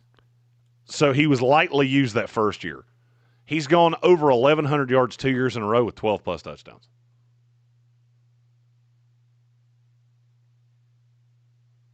You know who's never done either one of those things? James Cook. James Cook. Now, he did have 16 touchdowns last year. I was going to say. He could do that this year. Well, and the funny part of that is that in 2023, Kyron Williams had 1,144 yards. James Cook had 1,122. Kyron had 12 touchdowns. James Cook had 2. And Kyron's actually about equivalent in the passing game. He doesn't have as many big plays in the passing game as Cook does. I don't see any path. He's a little less if you were gristling at giving him whatever he wanted, and now you've got a running back that I will say is as close to a doppelganger of him as I could possibly have. Not in the way that they play, but in the production within my offense. I'm not giving you more than that. I'm sorry, and I'm going to the agent going, look, Drew Rosenhaus just negotiated this deal. That's the best agent in this business. He settled for 11. You should be really prepared to do the same. Mm-hmm. I'm not fighting over $1 million. I'm not. You shouldn't. And I would go to James Cook, and I would give him a little bit more, and go, "This is what you got," and he'll have to agree, I would imagine, and because the value's I'm not been doing set. that. And I'm not doing that. He's like, "Yeah, I'm not doing that. I'm just Nope. going to play hardball and piss him off." It's fine. That's a good idea. It's fine. What are you going to do about it? What are you going to do about it? Demand a trade? Cool. Nobody's trading for you. But here's my question: Why would you pick the fight? Why wouldn't you just go, "Hey, Kyron Williams just signed for this. We'll give you $500,000 a year more." Okay, Tank. Let me ask you a question. Why not? Okay, let me ask you a question. So let's say you wanted to get a burger on the way home, and there's a McDonald's right beside where you work, and there's a McDonald's right beside where you live, and one of them is going to charge you $12 for a quarter pounder meal, and the other one's going to charge you $14. Which one are you going to go to? But I don't have the capability to get another one of those. Like this isn't a I'm choosing between the two. No, it's you I have a $12 million running back, or I don't. Okay, I don't have a choice to get the other guy. So is James Cook going to sit out? Because I don't see that. He's just going to sit on the sidelines because I'll go ahead and tell you, no, he's not. Running backs don't have that kind of power. If you want to sit over there and pout, more power to you. I'll run Ray Davis, and I'll go ahead and tell you, I don't think it changes a discernible thing for this team. We would be better with James Cook. It doesn't really change anything. We are just as much a contender with Ty Johnson and Ray Davis as we are with James Cook. You just had the market set for you. If the agent for James Cook is intelligent, he will go directly to the team and go, "Yep, that'll do. 3 years, 33, and we'll." Hey, and you know what? For my win, I want $24 million guaranteed. Bye-bye. Okay. That's your win. That's the only thing you're getting. You're still getting a win. I was going to say you're still getting a win somehow. And that's fine. It's the market equivalent of that toy in your McDonald's Happy Meal, but congratulations, you got your win. You ain't getting anything bigger than that. Sure. There's no way that he's getting a massive contract. He'll get something in the neighborhood of Kyron Williams. And Great North has a good is point. Good for everybody. You remember the last running back who sat out a year? Yeah, it was Le'Veon Bell. And the career was over. You want to play that game? Because I don't think you do. Because he was way better than you are. And that's coming from somebody that loves James Cook.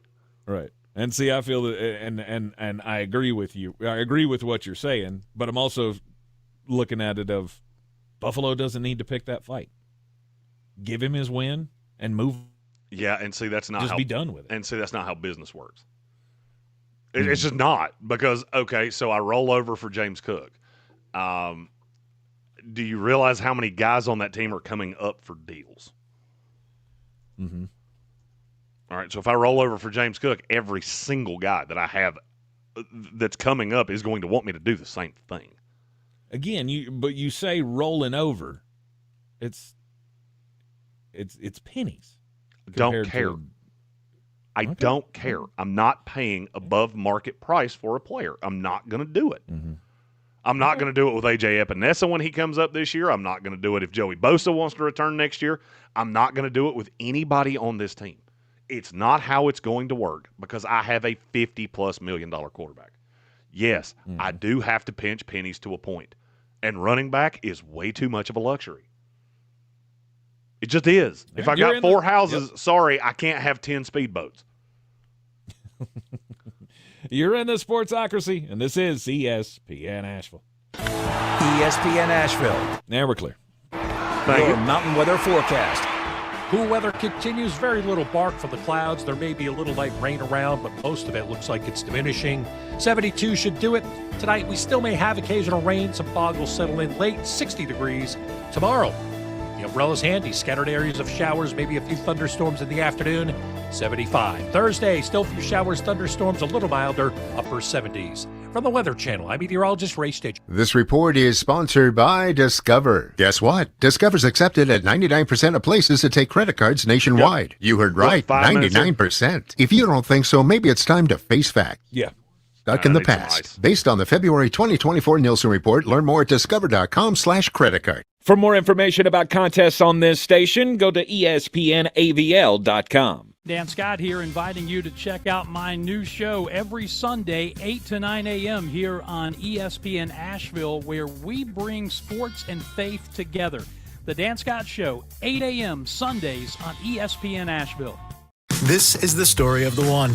As a safety manager at a manufacturing plant, he does everything he can to keep his coworkers safe. From finding ways to reduce risks to keeping safety supplies in stock. And for that, he relies on Grainger. Grainger offers a broad range of quality products and next-day delivery, so he can always play it safe. Call 1-800-GRAINGER, click Grainger.com, or just stop by. Grainger, for the ones who get it done. I'm Mark Starling, and this Medical Minute is brought to you by Swain Community Hospital. July is UV Safety Month, and at Swain Community Hospital, we want to help you stay safe in the sun. With hot sunny days and outdoor fun in full swing, it's more important than ever to protect yourself from harmful UV rays. Yes, sunshine helps your body make vitamin D, but too much of it can cause painful sunburns, premature aging, eye damage, and even skin cancer, the most common cancer in the U.S. The good news, it's all preventable. Here are 5 simple ways to protect yourself. Seek shade, especially between 10 a.m. and 4 p.m. Wear protective clothing, hats, and sunglasses. Use SPF 30 or higher sunscreen, and don't forget to reapply. Check your local UV index before heading out. And be aware that some medications can increase your sun sensitivity. These small steps can make a big difference.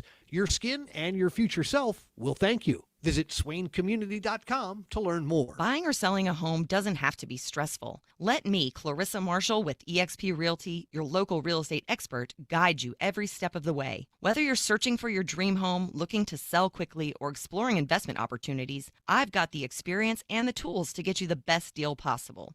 Call me, Clarissa Marshall with eXp Realty at 828-774-6343. Let's make your real estate dreams a reality. I'm your trusted realtor. I'm making moves and making dreams come true. This is J.W. Whitley, General Manager at Parks Ford of Hendersonville. Our value of commitment.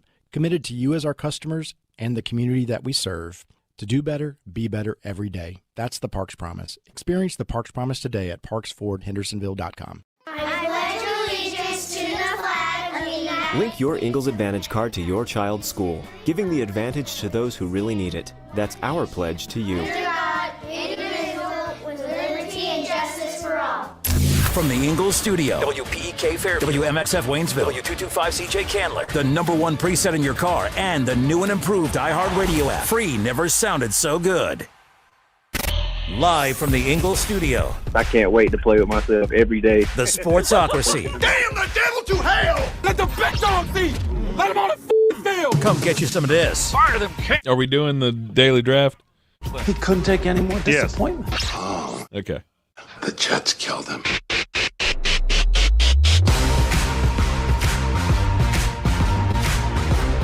It is ESPN Asheville, 92.9 FM, 880 AM and 1400. The Sportsocracy is heard everywhere you go on the iHeart Radio app, and we are seen everywhere on YouTube. Just go to the sportsocracy.com, click the live video link, subscribe to the channel, and you can join us in the chat. It is a typical training camp Tuesday afternoon. I had to check, see what day it was.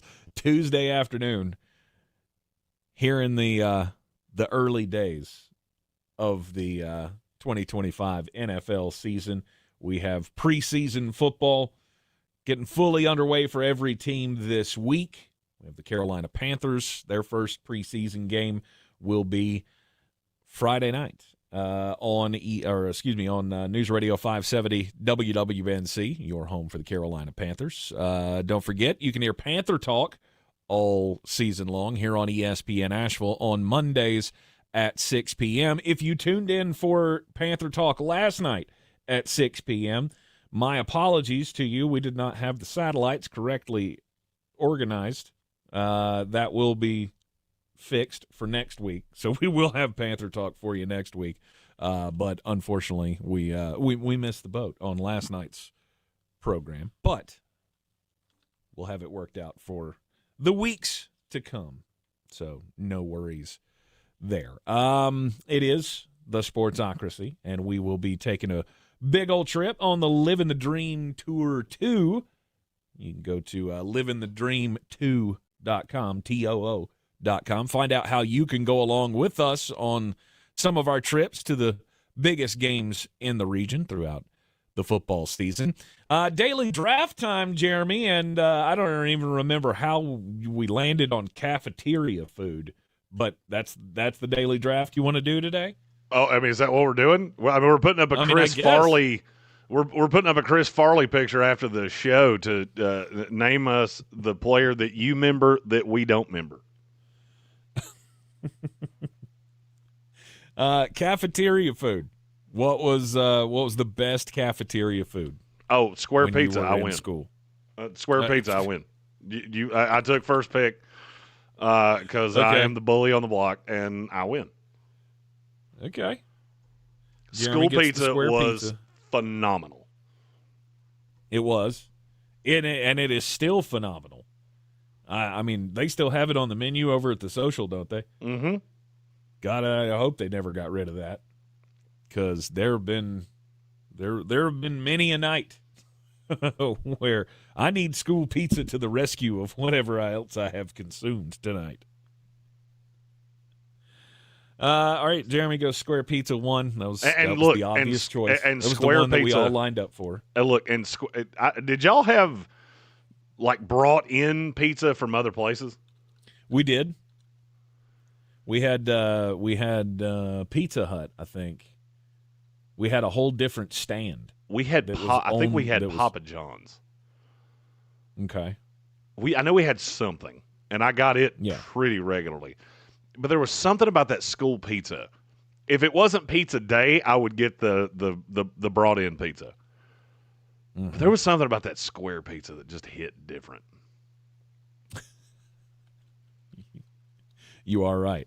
You are right about that. All right, my number one, it was the safest food in the cafeteria when you'd go through the line, and so they didn't have square pizza that day, and they didn't really have anything else that looked appetizing, because there was always those hamburgers that when you opened it up, the hamburger looked like the face of the moon.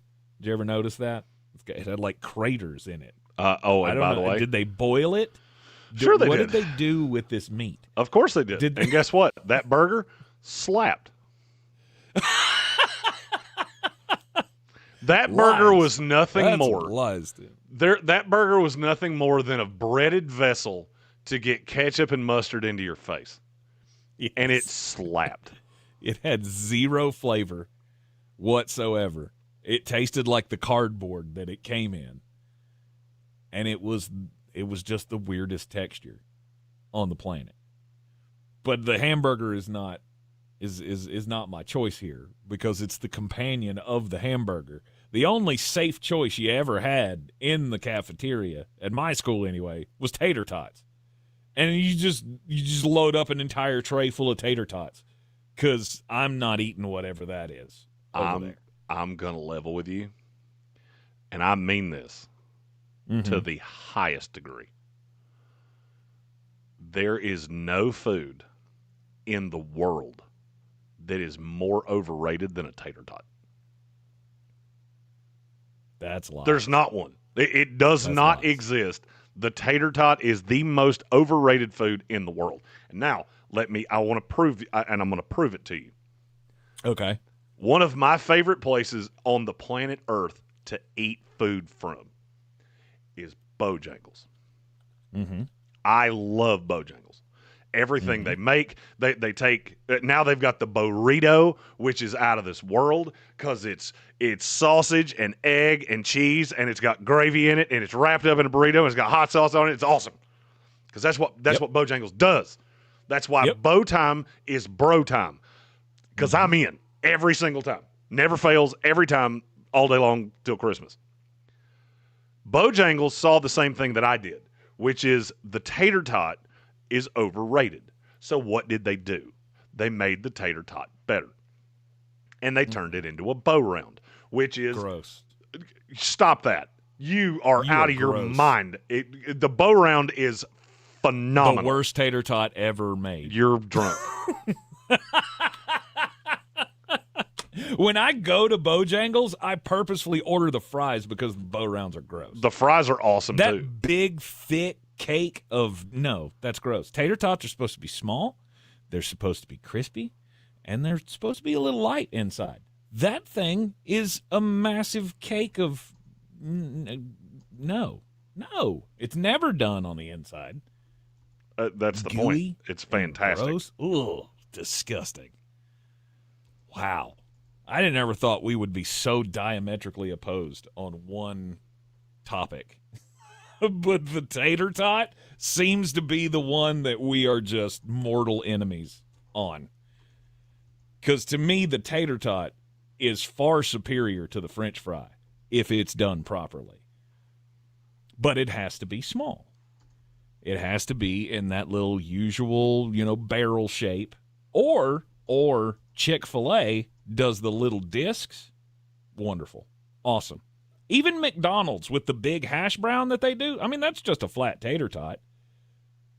If it's flat and it's thin, it gets done in the middle.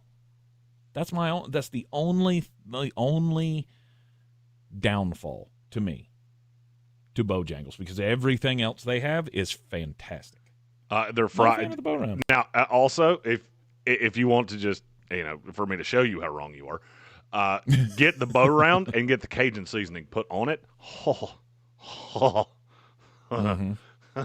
That'll make me say dirty, dirty things. I'm just going to level with you. I've had relationships that weren't that good. That lasted way longer than you wanted them to.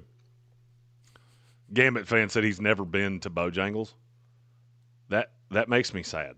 Like, that makes me want to go to a Bojangles right now, get the 5 best things on the menu, and drive them to wherever you live. And even however long it takes me to get them there, it's still be top tier best fast food item you've ever had. Is Gambit fan? Is he in Ohio? Is that where he lives? I thought it was Pennsylvania, but maybe it is. Pennsylvania? Okay. All right. He'll tell us in the chat in just a second. They don't have them there, which it's a very – oh, he's in Arizona. Crime. Oh, damn, that's a long drive. Okay, let me change this. I want to go to Bojangles, get you a Cajun filet biscuit, an order of bow rounds, a burrito. See if they still have the stuff for the bowberry waffle biscuit with the chicken in the middle. And I'm going to get on a plane. I'm going to fly it to you. And we will have a moment of you. And honestly, I'm jealous that you get to enjoy the first time having Bojangles, because that's already happened for me. Mm-hmm. The good thing is that every time with Bojangles is like the first time. Yep. That's why it's a relationship that's withstood the test of time for me. Gary Birch says Whataburger has good hash browns. I'm going to have to try that. Whataburger has good burgers. I remember that much. Oh, I love Whataburger's burgers, but I've never had the breakfast. So hopefully when the one opens up here, whenever that's going to be, it's coming soon. We don't know where. Oh, we have a super chat, and this needs to be addressed right now. All right, let's hang on. Sorry, screen stuck. All right, here we go. Give me those dollars, don't you holler, that's your money, honey. That's what I need. Well, give me the cash back, no money back.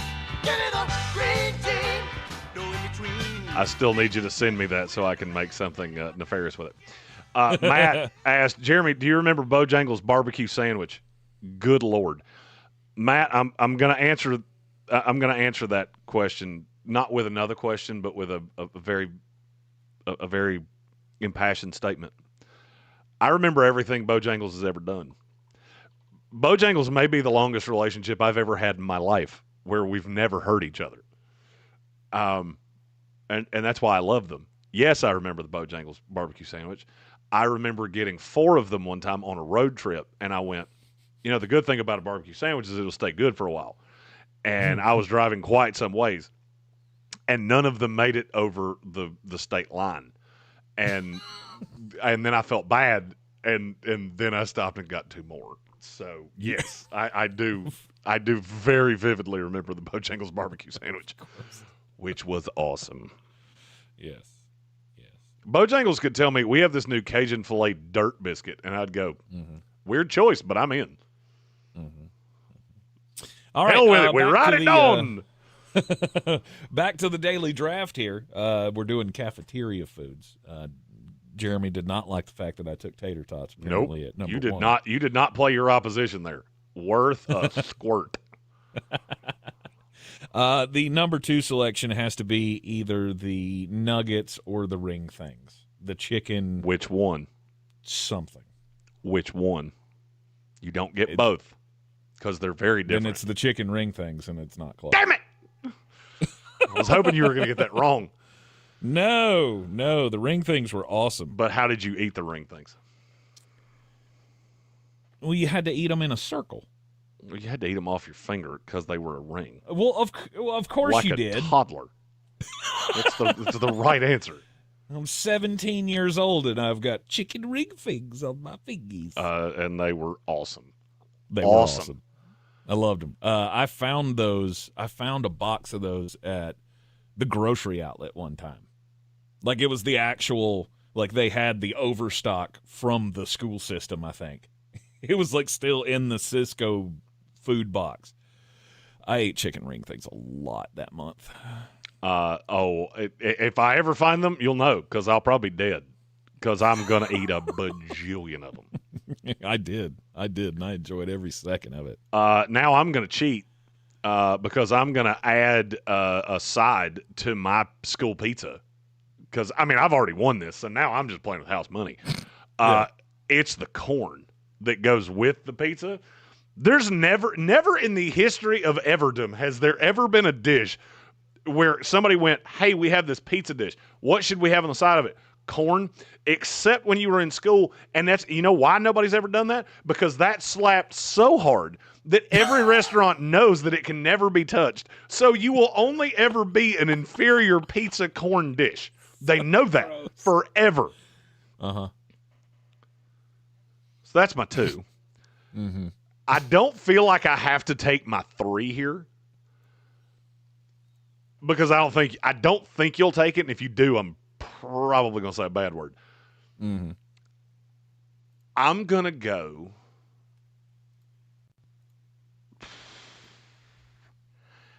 I'm going to go the make your own taco nachos. Oh, the nacho bar. Oh, God. I remember when Irwin Middle School got a nacho bar my 8th grade year. You couldn't do it. Everybody wanted to use it. You didn't have time to stand in line at the nacho bar because everybody wanted it. It was the real MVP. I'm not going to lie to you. Sometimes I will get just standard, like, store-bought tortilla chips. Mm-hmm. Not the Dorito, not the Tostito, nothing like that. Mm-hmm. And just try to replicate those little circular disc nachos. And the only way you can do it is by going nice thin layer of meat, 4 pounds of sour cream, and however many pounds of sour cream you have to double that in shredded cheese. Mm-hmm. And then the cheapest salsa you can buy. And I like to call those poverty chips. And I enjoy them a lot. And now I feel like I have destroyed you in this. And now I defer to you and go, I don't really care what you pick. Well, since you took the nacho bar, then I get the salad bar. Because that was the other. That was the other portion was if you didn't want the, spaghetti that was scraped out of the bottom of the pool or or if you didn't want the Salisbury steak that might have the chef's secret sauce in it, then you could just go to the salad bar. You're going to see how funny those two choices were in just a second. Then you could just go to the salad bar and you could put 3 shreds of lettuce, and then they had all of the toppings. So you could get like a pound of ham, you could get 4 boiled eggs worth of the crumbled up eggs, and I don't know, 7 gallons of ranch dressing poured on top of it. And that was lunch. And you could go home and you could tell your mom and dad, like, I had a healthy lunch. I ate at the salad bar. But it had 14 pounds of bacon bits on it. You left that out. A gallon of ranch dressing. Mm-hmm. All of the cheeses, all of the shredded cheese. Oh, you better be careful. You better be careful with your next selection, because I'm going to cheat. I'm going to cheat, and I'm going to take this from an epic victory to a Mortal Kombat complete domination. Okay. Well, I don't have any idea what you're talking about, because, I mean, I'm going to take the guest pizza. You took the school pizza. The store bought. I'm taking the guest pizza, whatever that was. I don't know if every school did it, but our school did it, where you basically had 3 separate lines. You had the salad bar over here that was with the snack stuff. You could just go through and get like Little Debbie's and slushies. We had a slushie machine, which we spent a lot of money on syrup slushies. Mm-hmm. You fill the cup up with 3/4 of the way with the syrup, and then you just put a little bit of the slush in it. Yeah, you would poop different colors for days. It was awesome. And then you had the regular line that was whatever the cafeteria ladies made that day, and then you had the guest pizza line, which was Pizza Hut. You had salad and a piece of pizza. It was like $1.50, and it was the best thing ever. Because you always knew you had the fail-safe of the guest pizza. So your list as of now is the hash brown. Tater tot. Or tater tot. The hash brown. The tater tot. That's the same thing. The chicken ring thing. The salad bar. And the guest pizza. Your list is not terrible. No. I'm still killing you. You got pizza and corn. Uh-huh. And the nacho bar. And the nacho bar. And now I have School Ranch and the slush pup. Because, I'm taking the slushy. You just taking the ranch? Yeah. I told you I was going to cheat. I'm taking the best thing off your salad bar, because that ranch goes with my pizza and my corn and my one meal. I don't care what you eat the rest of the week, because it doesn't matter, because I done dog walked you. Because I got the pizza, I got the corn, I got the ranch, I got a nacho bar to keep me filled one other day, and frankly, I can eat dirt the 3 other days, and I still beat you. And I wash it down with a cold slush pup every single day. Mm-hmm. Mm-hmm. Mm-hmm. Every single day. Yeah, not bad. Not bad. You put together one solid meal. Awesome. My final selection, I guess. You got 2 more. Oh, I do have 2 more. Okay. That makes this a little easier. Okay, the first one is going to be the French toast stick. I almost took that. The French toast I didn't eat sticks breakfast at school enough. were great. Well, sometimes they would run out of options, and they would serve those for lunch. That would be an option. You could get, gross powdery eggs and fish, not fish sticks, and French toast sticks, or you could have the meatloaf. My last one is the chicken sandwich. The chicken sandwich wasn't bad. The chicken sandwich, I mean, that was another one that when you went down to, if you missed the morning announcements, which I don't think they were still announcing the lunch on the announcements in my school. I don't think we ever had that because I just remember it always being a surprise. What are we going to have today? And you walk in there and you had to look across the cafeteria at that little whiteboard and go, oh, yes, it's chicken sandwiches. Let's go. See, now the reason I didn't take that is because we had a Chick-fil-A. Of course you did at the rich school. Yeah, we had Chick-fil-A too. So I never really. I mean, I ate them from time to time. It was very rare, but yeah, we did have Jeremy Chick-fil-A. went to T.C. Robertson. Jeremy went to T.C. Robertson. Those stuck-up snobs got all kinds of benefits. Yeah, we did. I went to little old Irwin. We were lucky that we didn't have raw goat to eat most days. I don't know why that tickled me so much, but it did.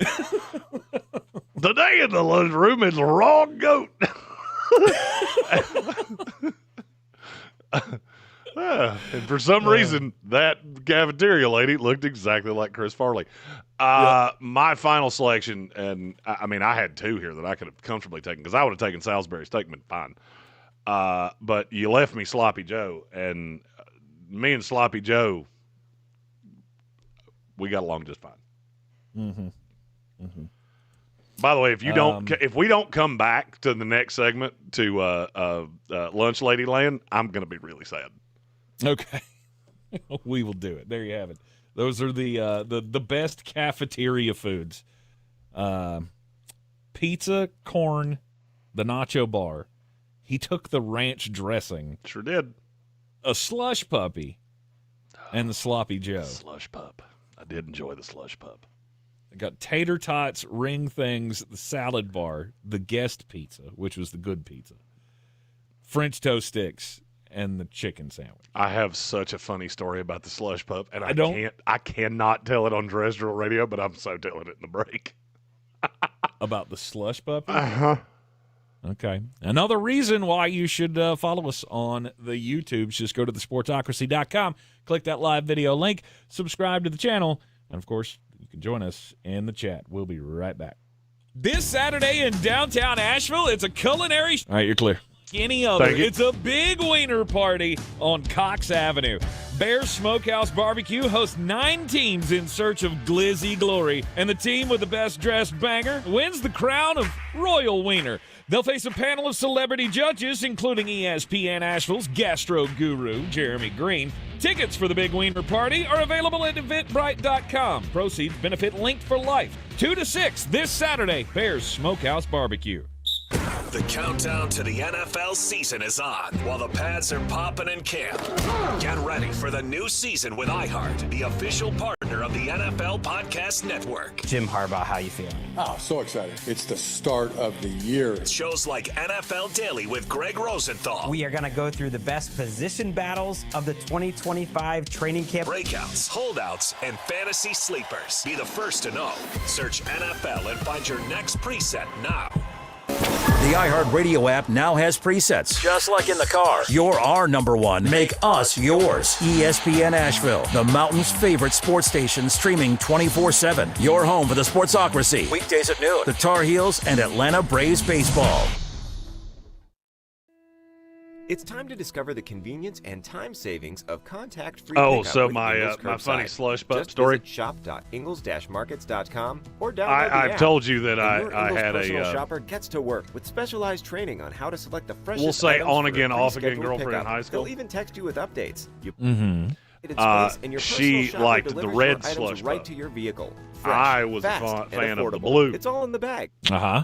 There was a teacher that really wanted to keep us apart. Do better, be who better actually every day. That's the listens to the Parks show promise. from time to Our time. mission, to improve lives with every interaction. And I this never is could JW, figure General out Manager at Parks Ford how Hendersonville. Experience he the Parks always promise knew when today we at were Parks together. Ford Hendersonville. He told me on a golf course. Hendersonville. I mean, this has been within the last 5 years. I'm Cody Ward. It wasn't that Where's hard the chainsaw because brothers? your goofy-ass slush pup lips would turn purple, and you would both have them. Waiting on the power to come back. It was not that hard to figure so many out. people calling. And I went, little young Jeremy was so stupid that he didn't think about the fact that red and blue made purple.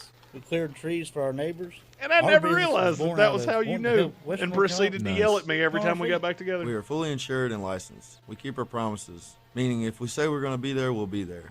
In these parts, We live how we were raised. When you call the Chainsaw Brothers, you're not a customer, you're family. We're good at what we do, and we do it for a reasonable cost. For all your chainsaw needs, call the Chainsaw Brothers. 828-316-1013.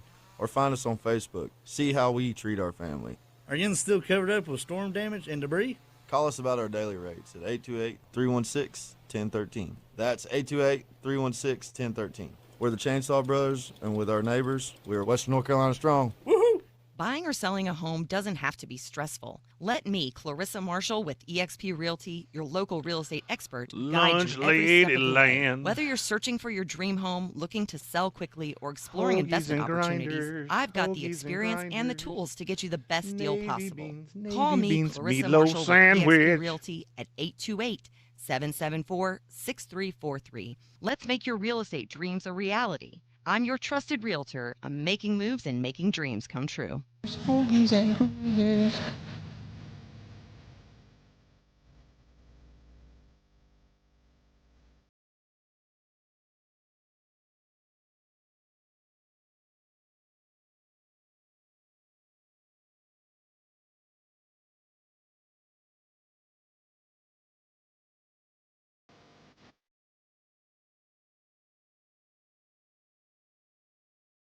All right, welcome back into the Sportsocracy. It is ESPN Asheville, the great Adam Sandler.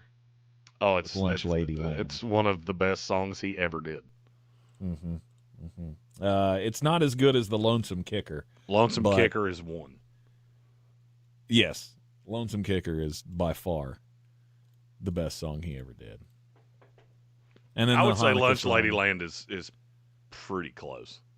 Yeah, Hanukkah song would probably be 2. And then Lunch Lady Land. The song you actually, no, that's a lie. The best song he ever did was the song about Chris Farley that I still can't hear without crying. Oh, well, yeah. I mean, there was that. But that was serious, and all the rest of them weren't. So exactly, there was that. Exactly. Yes, indeed. All right, back here in the Sportsocracy on ESPN Asheville. Are there any sports that you'd like to talk about for a moment before we have to take our next break, Jeremy? I mean, we're just you realize that we are what? No, there are no sports. No, I'd like to talk there is. Do you realize that we are just over 48 hours away from having actual, honest to God, selection football? And we have 4 days. We got a doubleheader Thursday. By the way, have you looked at the schedule for the preseason? I know you are not much a preseason guy. Yeah, I have not. I've not really dove into it. Well, Thursday we get Indianapolis at Baltimore in that early slate on NFL Network. Okay. 7 p.m. window. Cincinnati, Philadelphia, which you'll be able to find if you have DC streams like we do. It's one of the reasons that I love the preseasons because I have every game. Mm-hmm. And then the night game is Vegas at Seattle. Pete Carroll going back to Seattle. Mm-hmm. What, 4th game of the preseason? Mm-hmm. Cinema. I love it. I love it. Cinema. It's just chef's kiss. Yeah. It's still first preseason game, though. I can't really get excited. I mean, that's a great storyline, but, Pete Carroll going back to Seattle, but... We before we do take the break, I hadn't seen Divine Comedy's name in a minute, so I pushed off just on the off chance that he wasn't here. And now I see him in the chat. He asked me a question about how do you get better at identifying the intangibles of a quarterback. And the impetus of the question was that he had been at Seattle camp. Mm-hmm. He had always been a Sam detractor. And then he saw Sam in person and went, okay, I've done a 180 on him. So I want to elaborate on that question because I thought it was a really good question. I am not a quarterback guru. I'm actually not even a quarterback guy, to be really honest with you. Over time, I feel like I have gotten pretty good at picking quarterbacks. Thanks, since you and I have been doing this, I would say my hit rate on quarterbacks is probably, if it ain't the highest in the industry, it's real high. Pretty solid. And there's not necessarily like it's not one thing that I'm looking for. And I've been trying to think of how I was going to say this since I read the question, which has been almost an hour ago now. I really like quarterbacks that have been through adversity. And Thursday, I want us to do my quarterback rules. So I wrote an article a few weeks ago. It hadn't been published yet, but it's about my new quarterback rules. You know, Bill Parcells had 60% completion percentage, 2-to-1 touchdown to interception ratio, 28 wins in college, or 28 starts, 22 wins. You just go down the list of all the things he wanted. I don't really – it's not that easy for me. I want quarterbacks that have been through some form of adversity. That's why I liked Jaden Daniels better than Caleb Williams. When I've seen you – and I'll level with you, I wouldn't take a quarterback that didn't play in the SEC or the Big Ten 99 times out of 100. There are a few – Drake May and Sam Darnold are specifically who I'm thinking of – that they kind of fly in the face of that. But especially now, you look at how prevalent transfers are, and you look at the highest-end quarterbacks in this upcoming draft. Do you see something that they have in common? They almost all play in the SEC. One of the reasons that I don't have a high opinion of Cade Klubnik. Okay, you can beat up on ACC defenses. What happens when you play in your weight class? It doesn't go well. I don't think it's going to go well against LSU because they have a lot of talent on that defense, and I think it's going to show that this kid does not know how to do big boy things. When I watched Jaden Daniels on film, it was really obvious to me this kid has full control of this offense. When I watched Sam Darnold at USC, it was really obvious to me this kid has full control of this offense. And when all things are equal, it shows how good he is because of how much better he is than the competition. Where people fall into, I think, bunny holes, and I'm going to call this the Caleb Williams bunny hole from here on out. If I'm watching a high-level NFL prospect, and I felt the same way about Shedeur Sanders, if I'm watching you beat up on guys that will never be anything more than the 90th guy on a camp roster, that doesn't really mean anything to me because it's not an apples-to-apples NFL comparison. It doesn't mean you can't do it, but it really means I'm going to have to narrow in when you did. Because everybody, if they play in a Power 4 conference, is going to play big boy competition at some point. What happens when you play it? I watched Caleb Williams do it, and he was an absolute disaster. 2 games against Utah that I'm telling you I'll never be able to unsee. Until he proves me wrong, that's what I've seen when you were playing within your weight class. Mm-hmm. Jaden Daniels played better against teams when he was in his weight class. It was the reason I didn't like C.J. Stroud, and I'm not going to lie to you. After last year, I still have some questions about C.J. Stroud. C.J. Stroud was playing 7-on-7 football at Ohio State because he had 3 unbelievable receivers. Bryce Young didn't. I still maintain Bryce Young is going to figure this out. I'm not going to say be better than C.J. Stroud, but what I liked about Bryce was that I had seen him fight through adversity in the SEC with a team that I didn't necessarily think had a gross advantage. When you have a first-round NFL draft pick playing against the nickel corner at Minnesota, you should be putting up video game numbers. It doesn't mean squat to me. Watching Shedeur Sanders put up video game numbers against every team in the Big 12 didn't mean squat to me because there's no NFL defensive players there. I didn't love Jaden Daniels at Arizona State. I liked the talent, but it wasn't until I saw him at LSU that I went, okay, that's different. And if you go down the rabbit hole, since really college football changed about a decade ago, it gets really hard to find quarterbacks that weren't just otherworldly athletes, and there I'm specifically looking at Lamar Jackson and Josh Allen and Pat Mahomes. They had physical tools that jumped off the page. And I liked all 3 of them. But you look at the other successful quarterbacks, you see a lot of Joe Burrow. You see a lot of Jaden Daniels. And, yeah, I get it. Joe had Jamar Chase and Justin Jefferson. It didn't matter. You even watch plays where neither of them were on the field. Yeah, guess what? Everybody was open. He made Terrace Marshall look like an NFL football player. And secret time, he ain't. Joe Burrow was otherworldly. You just watch it and go, that kid's got it. That's why I hated Baker Mayfield. Because I watch him and go, I've never seen an NFL quarterback be successful at the highest levels like that. Same thing with Bo Nix. Mm-hmm. You're undersized. You're not as fast as you think you are. You're mobile-ish. You get out in space, but when the big play comes to be made, you're going to make the mistake. Bo Nix has done it in the NFL. Not much, 1 year sample size, and he could still get better.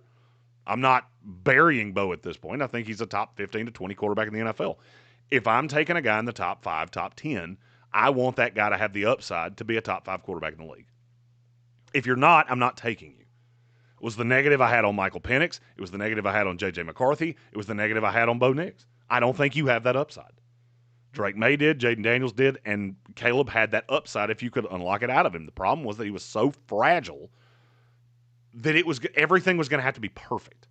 He was going to have to go to the perfect situation with the perfect coach, with the perfect supporting cast, with the perfect offensive line. And I knew that wasn't going to happen. Jaden Daniels, I didn't give a rat's keister where he ended up. I didn't care because I knew no matter where he goes, it's going to work. Whether it was New England, whether it was Washington, whether it had been Chicago, it's going to work. And that's what I'm looking for. When the balance of power is even, which right now in college football it's not. It's not level very often. What do you do in those situations? That's why I liked Cam Ward. That's why I didn't like Shedeur Sanders. That's why I liked Jackson Dart. Jackson Dart had a lot of defensive talent at Ole Miss. He had some receivers that were bottom of the roster guys in the NFL. He was playing against NFL first-round picks. He beat Georgia by himself on a bum ankle. That one tape is enough for me to go first-round pick. Everything else was just supporting arguments. And everything I saw was pretty similar. The eye test on quarterbacks means a lot. And I hope that answered that question because there's not a specific, I'm looking for this. And when I release the article, you understand what I'm talking about. But we'll talk about it on Thursday. There are individual things that I look at out of quarterbacks. There are also things that I can find in quarterbacks. Anthony Richardson, that as soon as I see it, I'm out. I'm out. There's nothing you can do. I don't care how big you are. I don't care how big your arm is. I don't care. Because you can only win one certain way. And in the NFL, if all you have in the gun is one bullet, you're going to end up in trouble. You're in the Sportsocracy, and this is ESPN Asheville, 92.9 FM, 880 AM, 1400 when we come back. The most important message of the day. ESPN. And we're clear. Thank you. Your mountain weather forecast. Cool weather continues. Very little bark from the clouds. There may be a little light rain around, but most of it looks like it's diminishing. 72 should do it. Tonight, we still may have occasional rain. Some fog will settle in late, 60 degrees. Tomorrow, the umbrella's handy. Scattered areas of showers, maybe a few thunderstorms in the afternoon, 75. Thursday, still a few showers, thunderstorms, a little milder, upper 70s. From the Weather Channel, I'm meteorologist Ray Stitch. This report is sponsored by Aleve. Life doesn't wait, and neither should you. Aleve can help you deal with pain less throughout your day. With just one pill, Aleve lasts up to 12 hours. Don't let those aches and pains hold you back from doing what's important to you. Use as directed. Is your business craving efficiency? Is it hungry for productivity? Then there's a tech solution you should implement now if you want to crush your KPIs and you also want BLTs or burrito bowls or like bagels. It's called EasyCater, one platform for ordering food from a huge variety of restaurants for all your workplace needs. From falafel for the finance team to lasagna for the lunch and learn. Plus tools to help you save time and stay on budget. Ready to nail your deliverables? Order now at EasyCater.com. You're still glowing, flirting, grooving. You still got it. But your immune system weakens as you age, making it harder to fight flu, pneumococcal pneumonia, RSV, and COVID-19. Vaccines are a key part of any health routine and help strengthen your immune response. Ask your doctor or pharmacist which vaccines you need. Schedule in minutes at vaxassist.com. Sponsored by Pfizer. You've got an app for music, an app for photos, maybe even one that helps you sleep. But only one app puts the live radio dial in your pocket and lets you save your favorite stations, playlists, and podcasts as presets. Get the free iHeartRadio app, the #1 app for radio. Sometimes it's the little victories that mean the most. Those bull squirt that bring a smile to our faces and joy to our hearts. At Ingalls, we know there's no one you'd rather share those miniature, memorable moments with than family. Ingalls, all the ingredients for family. Bear Smokehouse Barbecue in Asheville has two things that all Sportsocracy fans crave: bold flavors and big portions. Oh, yeah. And they've got the balls. Bear's famous bear balls are packed with mac and cheese, pulled pork, cornbread, and deep fried and then topped with bacon and cheese sauce. This is the place to be. Live music on Saturdays and the first Sunday of every month. They partner with the Guitar Bar to host Mr. Jimmy's Barbecue Blues. Bear Smokehouse Barbecue in downtown Asheville and South Asheville. Every game matters, so don't miss a moment this summer as the Braves try to battle back in the standings. Curveball swung on, belted, deep left field. Gone! Ronald Acuna Jr. 5-1 Atlanta. Join us for Atlanta Braves baseball all season on Asheville's #1 sports station, ESPN Asheville. Our coverage of the Braves brought to you by Parks Ford of Hendersonville, home of the Parks Promise. Check them out at parksfordhendersonville.com.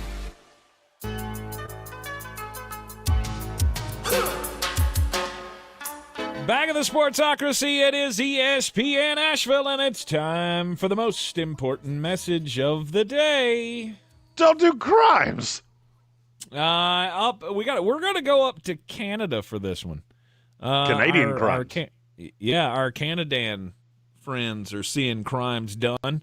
There was an arson in British Columbia the other day near the village of Ashcroft, where firefighters were called to respond. It got so out of control that they had to call in some airdrops. They had to use roughly 4,800 gallons of water to put out the fire.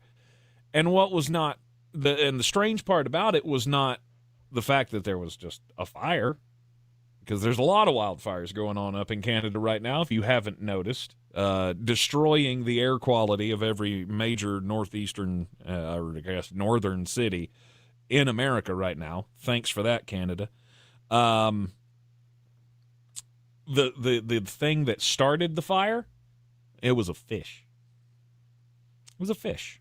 Despite the fact that the nearest river is 3 kilometers away, so roughly 2 miles away, it was a fish that started it.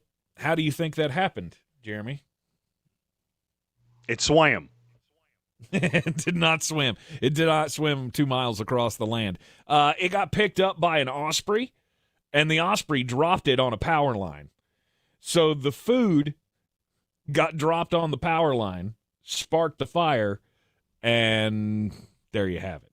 The weirdest arson case ever. Police responding with a public statement saying that unfortunately in this case, the culprit of the arson has gotten away, apparently, and flew to safety. So it wasn't the fish's fault. It was the bird's fault that caused the wildfire. My story also has to do with aminals. It's from South Africa. Poaching is a massive problem in a lot of places. South Africa is one of these, and people are poaching the rhinoceroses. The rhinoceri? I don't know what the plural rhinoceros is. Mm-hmm. So they have come up with an idea, and I am afraid that this is step 1 of an 8-step plan that ultimately leads to the rhinoceroses taking over the world. They have decided to inject the horns of the rhinoceros with a radioactive isotope that it says are harmless for the animals, but can be detected by customs agents. Okay. I'm a superhero guy. I like comic books when I was a kid, like graphic novels when I was a kid, love the movies now. Okay. There are certain things that I don't want to be injected with radioactive anything. One of them is an aminal with a sword on its nose that outweighs me by 4 times. This is how you wind up needing, I don't know, Thor to come rescue you because you have created mutant hybrid rhinoceri that have taken over the world. This is how Rocksteady was born, from the Ninja Turtles. Bingo. There's only one. He was a rhinoceros. There's only one villain in Teenage Mutant Ninja Turtle lore that ever need be mentioned, and that's Master Shredder. Master Shredder. He's the only one that matters. There's another great irrelevant daily draft for us to do one day. Cartoon villains. That'll really crank up those people that go, can y'all not just talk about sports? It's August, Jerry. I mean, we can. You're probably not going to like it. We're going to break down that Jagorian Bennett Thomas Booker trade. 2 guys that may or may not make the rosters they were traded to. Mm-hmm. We're almost there. Just be patient. Yes, confirmed. Rocksteady was a rhinoceros who was injected with an isotope. I don't like any of this. I want to keep radioactivity around animals that can kill me to a minimum, and I don't think that's too much to ask. No, it's not too much to ask. I have another ask too. Okay. And it's not nearly as aggressive as keeping radioactive waste away from giant animals. Mm-hmm. Can we keep Todd and Julie Chrisley away from my television? Who? The Chrisley, the ones that got busted for fraud and did like a few years in jail. They got out and immediately have another reality show. People? Yeah. Yeah. Okay. I mean, I know 2 things about those people. They had one smoke show daughter, and virtually everything they were famous for was crimes. I do not need these people on my television. I am tired of him looking at me. I don't like it. I need you. Why don't you stop watching the show and then it'll I'm not watching the show. I'm watching the stupid ads on streaming services for this stupid show. I don't care. He did time in jail. It probably wasn't nearly enough for what he did, and I need them to go away. Gary Birch, I can't say that out loud, but you knew where I was headed with that.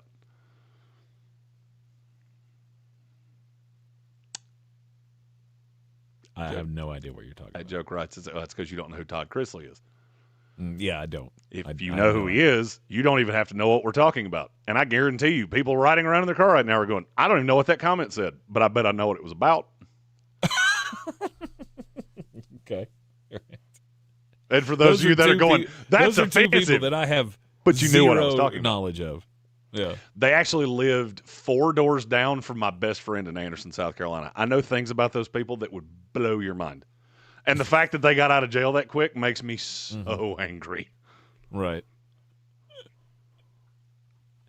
Yeah, I didn't. I don't do a lot of renovation shows, so I didn't. Well, by the way, their show is not a renovation show. They do that, but they never actually renovate anything. Oh, I thought it was a house flipping show. Yeah, well, they are house flippers, but it's not a house flipping show. Because Todd doesn't actually do the renovations because he's afraid he might break a nail. There we go. And now you got to figure out where I'm. That's all right. Are you saying maybe his trip to jail wasn't a punishment? You said that, not me. I didn't say anything. All I said was, if he wants to have a good time, he can come out to the big wiener party coming out this weekend, downtown Asheville, 135 Cox Avenue. It is going to be a good time. There are going to be there'll be 2,700 hot dogs cooked up this weekend by Bears Smokehouse Barbecue.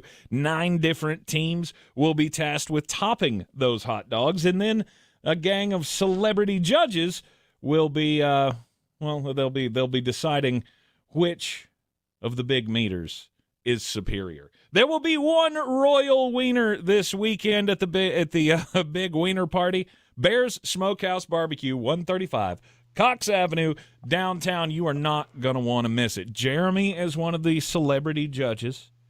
Patrick Holt has come up with the mastermind plan to win this for the Sportsocracy team, or Asheville's okayest wiener is the name of our team. Bingo. Thanks to Jeremy for doing that. Bingo.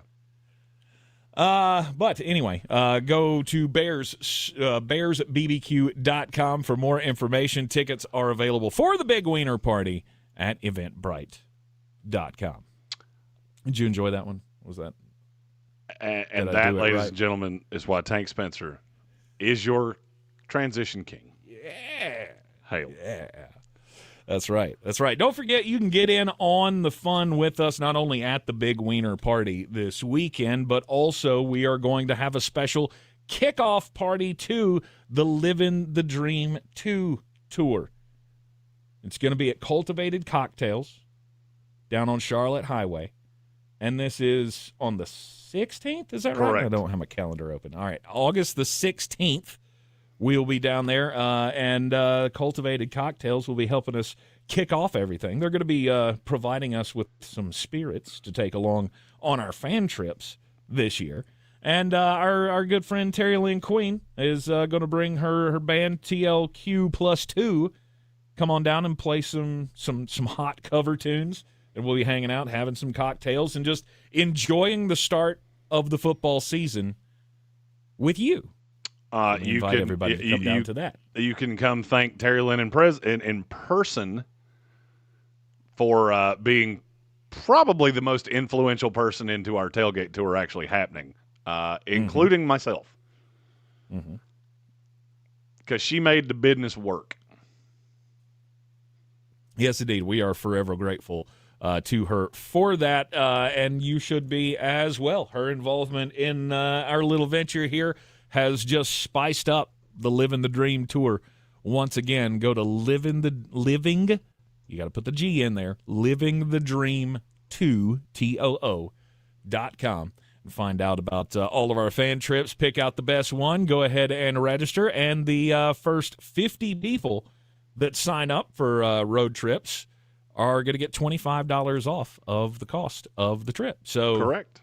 You should act now. livingthedream2.com.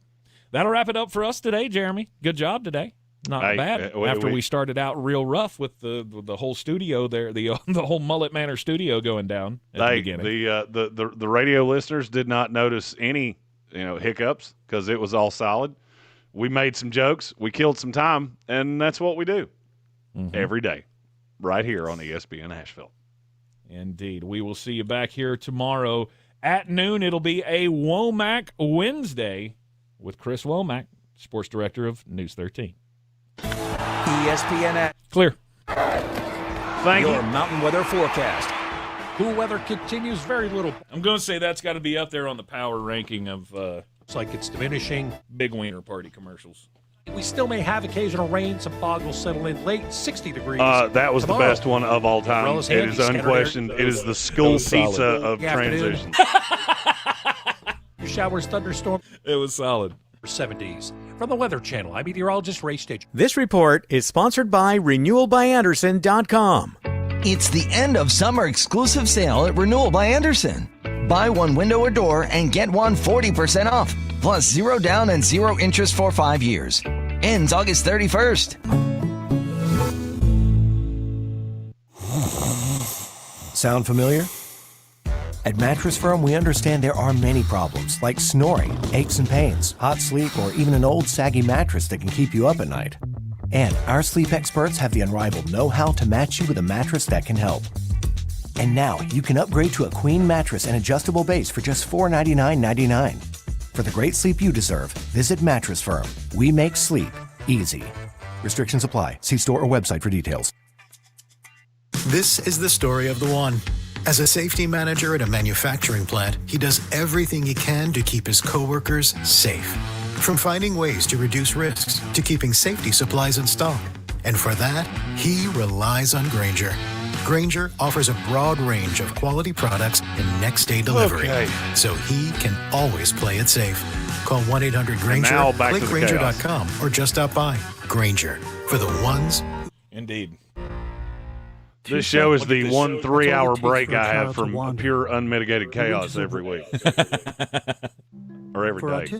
We're glad we can provide that to you. Or dementia. The risk is even all right, greater. so I will be in studio Thursday morning. Okay. Educates families and we got some stuff to hammer out before I have to scream back over here to do the actual live stream. Okay. I'm in Greenville tomorrow. autismsociety.org/it-takes-two to prepare, and 48 hours is as far ahead as I can see right now. You to check out. That's further than I can see. Yeah, it's as far out as I can go. I can't think any further. And faith. I had God show during 8 our a.m. show Sundays on ESPN Asheville. This is J.W. Whitley, General Manager at Parks Ford of Hendersonville. Our value of commitment. Committed to you as our customers and the community that we serve. To do better, be better every day. And That's I have the Parks 26 Promise. Experience text the Parks messages. Promise today at parksfordhendersonville.com. Looking to buy or sell in Asheville? At Clarissa Sells I'm WNC with EXP. Yeah. And I Proud to slept be the about number 2 hours one last real night. estate team in Buncombe County. Give us a call, 828-774-6343. Right back in the mid-season form, sir. We're Yep. you. It's time to discover the convenience and time savings of contact-free pickup with Ingles Curbside. Just All right, visit y'all crush it tomorrow, shop.ingles-markets.com and, or download the app. We'll I do. will talk to you I think Thursday. we got Eric Jones on tomorrow. Oh, really? Select the freshest Yeah. rescheduled pickup. They'll even text. We're also going to talk to the folks from God's Pit Crew. It's a charity that's been building houses for people here after Helene. Let's go. The savings. They're finishing up a house this weekend for somebody in Leicester. Do me a favor. Take the we saw take neighbors the helping audio neighbors, for Eric and we Jones. learned in desperate times. Yep. Don't Around post it is a redneck directly with a to future, chainsaw. either way Not that you just have been doing. Okay. General, when you live in these mountains, you figure it out. Like, you make stuff happen. Let me After look at answering the numbers calls for help that they heard on the radio, the Chainsaw Brothers I are want still to try here, something to making see if it there's a happen better way to do the right this. way. Okay. And look, I'm open to whatever suggestion you got. I'll do it. All right, so 1013 316 1013. This Saturday in downtown Asheville, it's a culinary showdown unlike any other. It's a big wiener So like party Ross on Chastain Cox did. Avenue. Bear Smokehouse Nowhere near Barbecue the views hosts it should 9 have done. teams in search of. Okay. So I want to try And the it a team with the different way. best dressed banger. Okay. Out of Royal Wiener. They'll face a panel of celebrity judges, including I'm gonna put an audio ESPN track Asheville's underneath it gastro with a picture guru, of Eric Jeremy Jones and Green. see if that does Tickets better. for the Big Wiener Party are available at eventbrite.com. Proceeds benefit Linked for Life. 2 to 6 this Saturday. Bears Smokehouse Barbecue. Portions